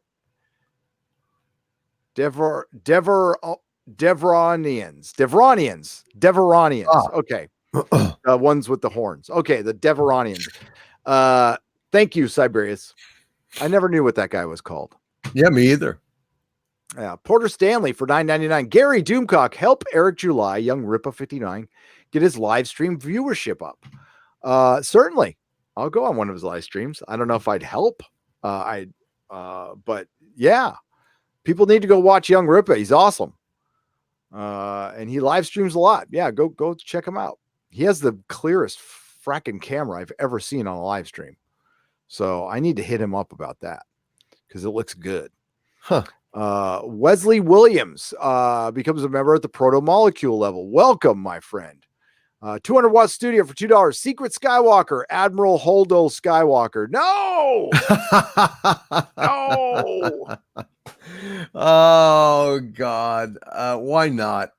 Why not? It wouldn't be that. I mean, I don't think my source would have been saying that was good. So I doubt it was her. Yeah. God only knows, though. God only knows. Who knows? 200 watt studio for $2. STV. What does God need with lithium batteries? To build a cage he can't get out of, I guess. So he can kill himself. God, it's dumb. Dr. Manhattan is a Time Lord, says Mr. Roboto for $2. Dr. Manhattan's an idiot. I mean, well, Dr. Tulsa is an idiot. 200 watt studio for $2. Brand good for a healthy colon and Game of Thrones. Brand good. Oh, gotcha. Brand good for a healthy colon and Game of Thrones. Well, I get you good there. For either, really. No. Bran in Song of Ice and Fire books is excellent and a well-developed character. Really? You feel like he's been in the cave a good long time, and they cut a bunch of the cave stuff out that frustrated the shit out of me. But Bran, you could tell, well, they tell you the entire book that Bran is like the most important character in the book. Jojen says it. You are the most important thing in this story. So they treat him like that in the books. They just didn't do that in the show. Skipping an entire season and then making him fucking king. That's retarded. Wow. Wes Angels 88 for $2. Hail Nerdrotic, I sent you an article about Wokemen. I got it. If you had a chance to read it, could you believe the title of stating no matter how it ends, it's already done enough, meaning pushing more woke shit. Yes. Let's see if I can find that real quick. Oh, for God's sake. Just to piss everybody off. A bunch of bullshit. God. Thank you for sending me that too. I looked at the headline and went, God, I had to like get rid of it. Yeah, right. I mean, I don't want to. Jeez, idiots. Idiots. What a piece of shit. Yeah, we need to keep on this shit, you know, keep attacking it because it's crap. Holy shit. Hey, your boy Zach. Sorry I didn't get back to your email that you sent me a month ago. I will send that. I'm sorry. Jesus. I can't find it on my email's a goddamn mess. But I will find it. Shit, Zach, I'm sorry if you're out there. I just saw Zach sent me an email and I didn't get back to him. I feel bad. I will look that up. But yes, I remember seeing it and it basically said yes. It said Watchmen's done its job because it brought awareness to Tulsa. Because it brought awareness to the Tulsa. Oh, yeah, right. Guess what? I had already heard of it. So yeah. Has it been suppressed? I'm sure. But listen, I also live in San Francisco and my son goes to Antifa Junior High. So, you know, there it is there. Antifa Junior High. Antifa Junior High. Yeah. Oh, Supreme Overlord SJW. Okay, I already read that one. Let's see if we're caught up here now. I think we're caught up. Everybody, Admiral OF Doom for $5. Always remember, most of the time, the smartest thing said by most people in Hollywood came out of their butts after eating Taco Bell. That is true. Or you know, they after snorting a bunch of cocaine off of somebody's butt crack. Same thing. I think I found out why Kathleen Kennedy nixed George's edits. It's consistent of him looking into the camera and saying, Disney trilogy isn't canon over and over again. Yes. The Disney trilogy isn't canon. Nope. It's actually terrible. And the Emperor was definitely dead. Ian McDermott came out and in an interview, it just came out. Somebody emailed it to me. He's like, it's like, I believe they called me and they said, do you want to bring back the Emperor? Because so he hadn't been contacted. You think they would contact Ian McDermott and ask him if he'd be interested in being the Emperor back in 2015? Because he's not young, by the way. Right. And you want to make sure he's going to be around and available for scheduling. No, it was about a year ago. Ian McDermott seems like a nice guy, but oh yeah, there's nothing wrong with him. It's not his fault. And they asked him to be the Emperor. He said, I'll do it. Forget Star Wars. What do you all think of the Lord of the Rings spinoffs? What do you all think will be the Lord of the Rings spinoff series will be? So you want to know what it's going to be about. Robert Meza, thank you for the $5. I think it's going to be about the Second Age. They have certain people involved who were involved in the films, including the production designer, who's very good. And they have Tom Shippey, who is basically the canonologist. The Tolkien estate they cannot mess. Unlike Damon Lindelof, anybody who takes on Lord of the Rings cannot change a single hair on anybody's body. They can't change a single thing about the original story. They can't add anything. They can't take away anything. They can refer to what happened. That's it. They can't like say that Aragorn, they can't give Aragorn's adventures 10 years before. Nope, can't do it. Cannot mess with that character at all. I love that. I freaking love that. Do you think it'll be do you think it'll be probably garbage? What do you think? Yeah, probably. Yeah. Probably. I think there's a good chance it'll be inferior. You're going to get some D&D wannabes that'll muck it up one way or another. The first season might be okay, but yeah, the rest of it, not so much. It's a tale. It's Lord of the Rings is supposed to be English mythology. Right. Okay. British mythology. So while you could certainly make it more diverse if you get into the southern countries or you want to mess, with elves and stuff like that, but they're not going to do that. So I'll ask this question. Do you think we'll get a true Lord of the Rings? Listen, this, no disrespect to anybody. I feel the same way if they put a bunch of white people in Wakanda, same thing. I'd feel bad enough if they did that. But like, when you see when Marvel finally makes the Fantastic Four, do you think it's going to look like Jack Kirby's Fantastic Four? No. Nope. Then it's not the Fantastic Four. I agree entirely. And I am a huge fan of the Fantastic Four, as you know. So yeah, I'm not thrilled about this. Honestly, it might be the only one that remains pure because they never really adapted it right.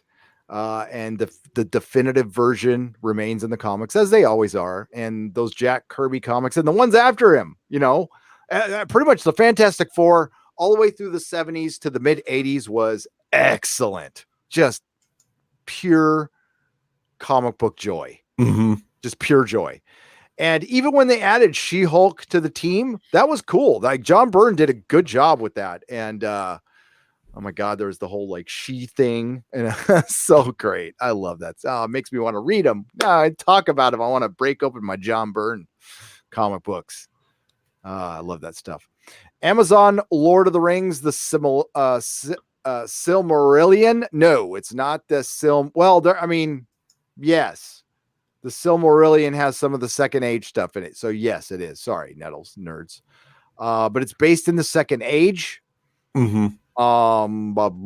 Which means you could probably have. Is Galadriel? Could she be in it? You can't have Gandalf. No. Gandalf was not around.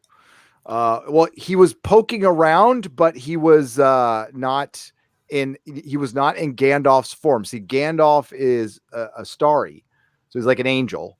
And he came down, and all the wizards came down and were in the bodies of old men, so they wouldn't be as threatening, and they weren't supposed to use all of their powers. They weren't supposed to use their powers to gain power. They were only supposed to use it to assist and suss out the whole one, Sauron. That's the whole point they were there, is to get the One Ring and all that stuff. And because there's free will and stuff.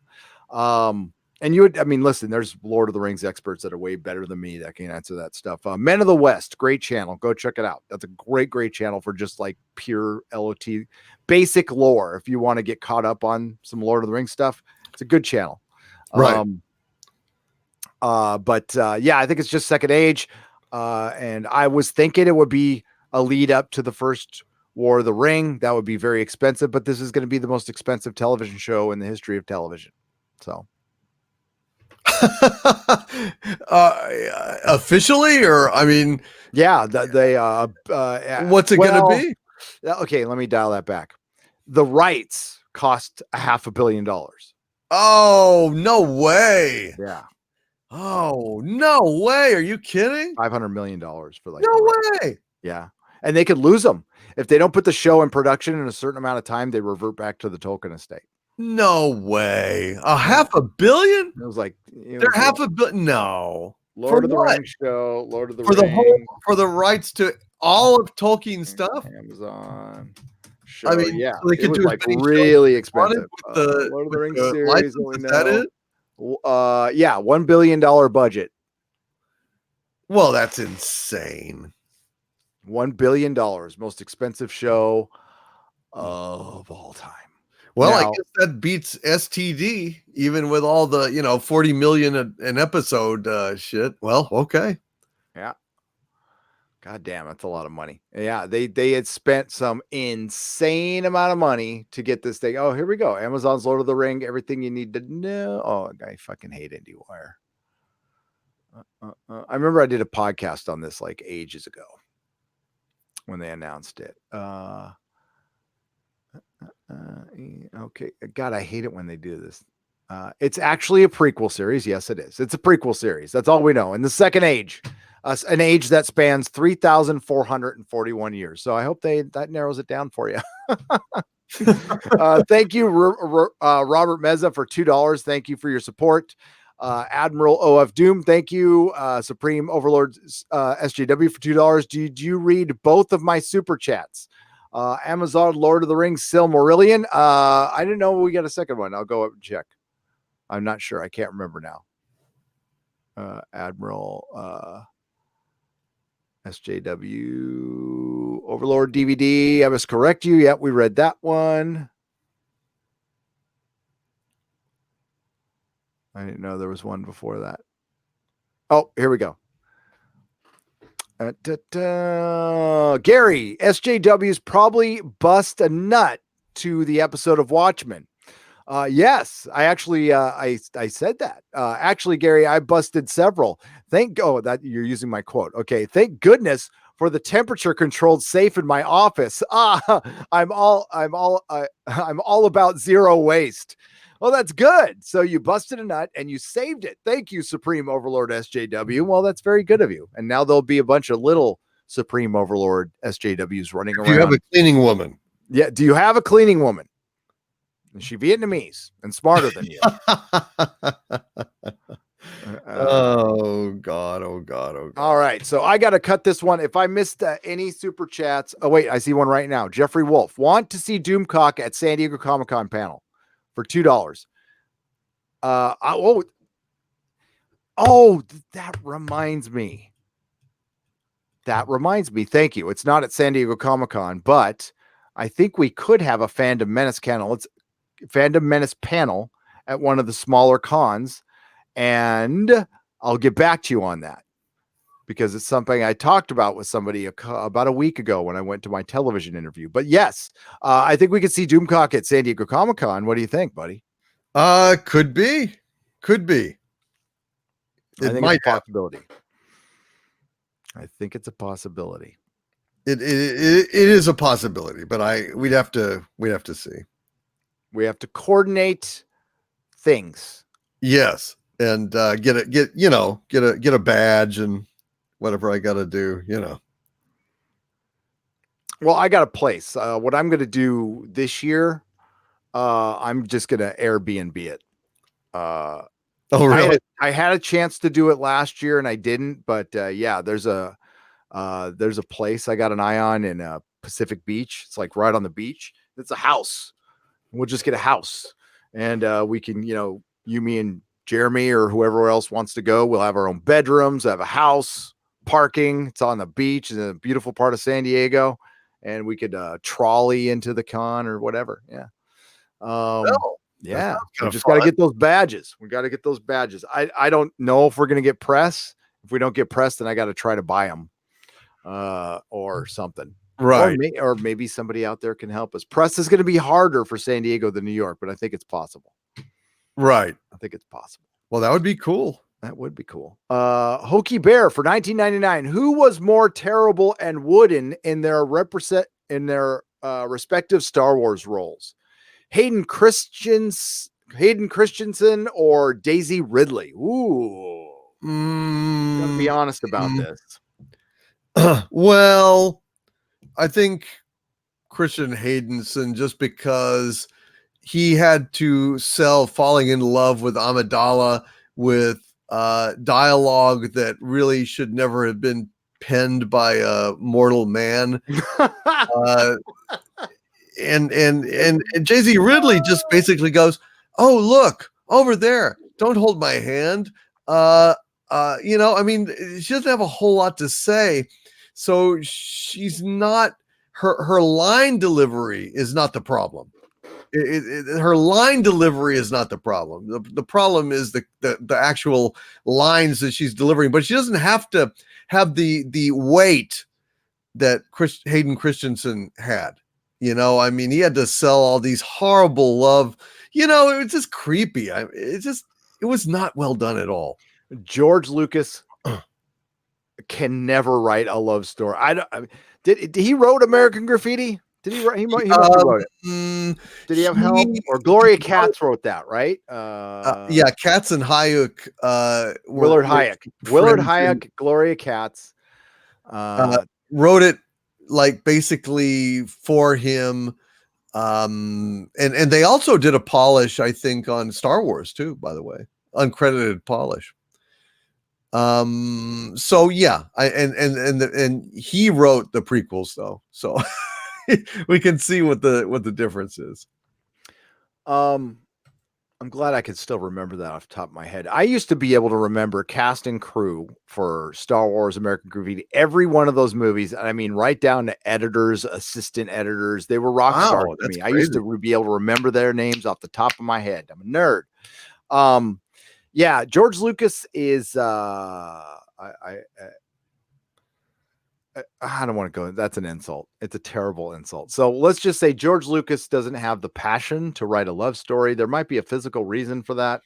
And we'll just say the man's a genius, though. The man's a goddamn genius, technical genius. Hollywood is probably still alive today because of him, to be honest with you. Don't know for how much longer, but we'll see. We'll see. But yeah, Hayden Christensen, I'll agree with Doomcock. Daisy Ridley, I bypassed the compressor. What she said was completely annoying, but she delivered her lines a little better than Hayden Christensen did. Because she didn't have the emotional challenges that he did. Yes, he had major emotional challenges, and he never. I'm sorry. I know there's prequel fans out there. Never really bought the dark side turn. It never felt anything other than a little cringy. Right. It just didn't. Now Anakin in the Clone Wars, that's good. That's good stuff. I'm not crazy about Clone Wars animation, but the storytelling was pretty cool. Yeah, and I really like the animated Clone Wars by the Samurai Jack guy. I thought those were very cool. Only the fandom menace can stop the woke politics of the left-wing propagandists who have hijacked our classic mythology. The fandom menace is vital for promoting quality entertainment and preventing the culture 9 to 9. Hashtag 9 to 9. I love that. 9 to 9. 9. Agree. Execute Order 77. Hashtag Solo lost money. Hashtag 9 to 9. Some nobody for $2 says, "Oh shit, got my DXC, got my dicks shamed. Lucas freaking vicious. Got my dick shamed. Lucas freaking vicious. Thank you, some nobody for $2. Doomcock, please plug your wonderful channel and your Patreon too." Thank you, my friend. My channel is youtube.com/overlorddvd. Please consider subscribing if you have not already. We need you. Plus, people get unsubscribed every single day, so check to make sure you are subscribed. And my Patreon is patreon.com/doomcock. A lot more videos are going to be posted there natively from now on, as well as some videos I remove from my channel because of YouTube's coming rules and so on and so forth. And also subscribestar.com/doomcock as well. We'll have the same content on it. Thanks, Gary. Dude, thanks for coming on. Thanks for putting up with Watchmen with me. I love the Inquisition. It's my favorite show.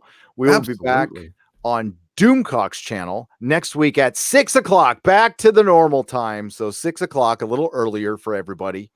Talking about, that's the week after Rise of Skywalker. So you might want to tune in to the next Inquisition.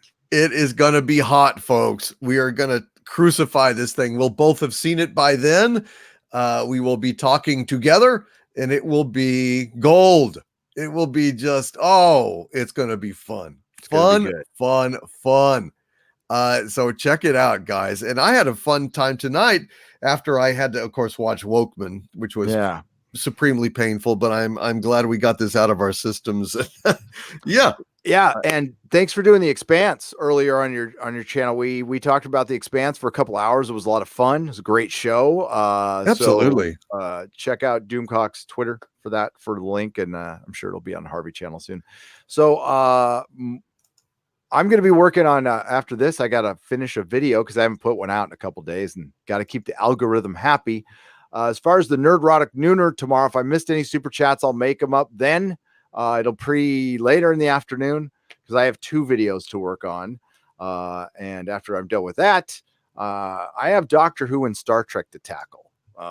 So I got a lot of work to do. And then there's, of course, Patreon commitments and stuff. And what is coming? Oh, so Thursday, the 19th, if you're in the San Francisco Bay Area, I am going to see The Rise of Skywalker at the Cine Arts Empire in West Portal. So I will be there. I'm doing a meetup at the Starbucks across the street at 3:30 p.m. So just look up West Portal Empire. That's the name of the theater. And if you're in the Bay Area, you want to come, I think tickets are still available at that theater. You can come get a ticket. I'm going to see the 6:00 show, and I'm going to be hanging out in the Starbucks where I did my very first podcast for 2.5 hours prior to the show. There isn't assigned seating, so I do have to jump in early, but just wanted, if anybody's in the neighborhood, you want to come out and have some coffee and hang out and shit on Star Wars prior to going to see it, I will be there. So you can come see me there. And then, we'll be back here next Sunday, or back on Dukecock's channel for Inquisition next Sunday. Everybody have a wonderful evening. Cleanse that palate of Watchmen with some Expanse, and we'll see you all soon. Any final words, sir?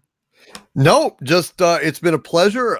Always check in with the Inquisition on Sundays, and also Exozone probably sometime this coming week. We haven't done it in a while, so it will be good. We'll see if we can squeeze that in, hopefully. Otherwise, Wokemen stinks, and spread the word far and wide, because let's ruin their little woke party, shall we? Let's just keep it alive, keep it up there, and let the world know we thought it stunk. And it did. It did. It really did. But remember, not all who wander are lost.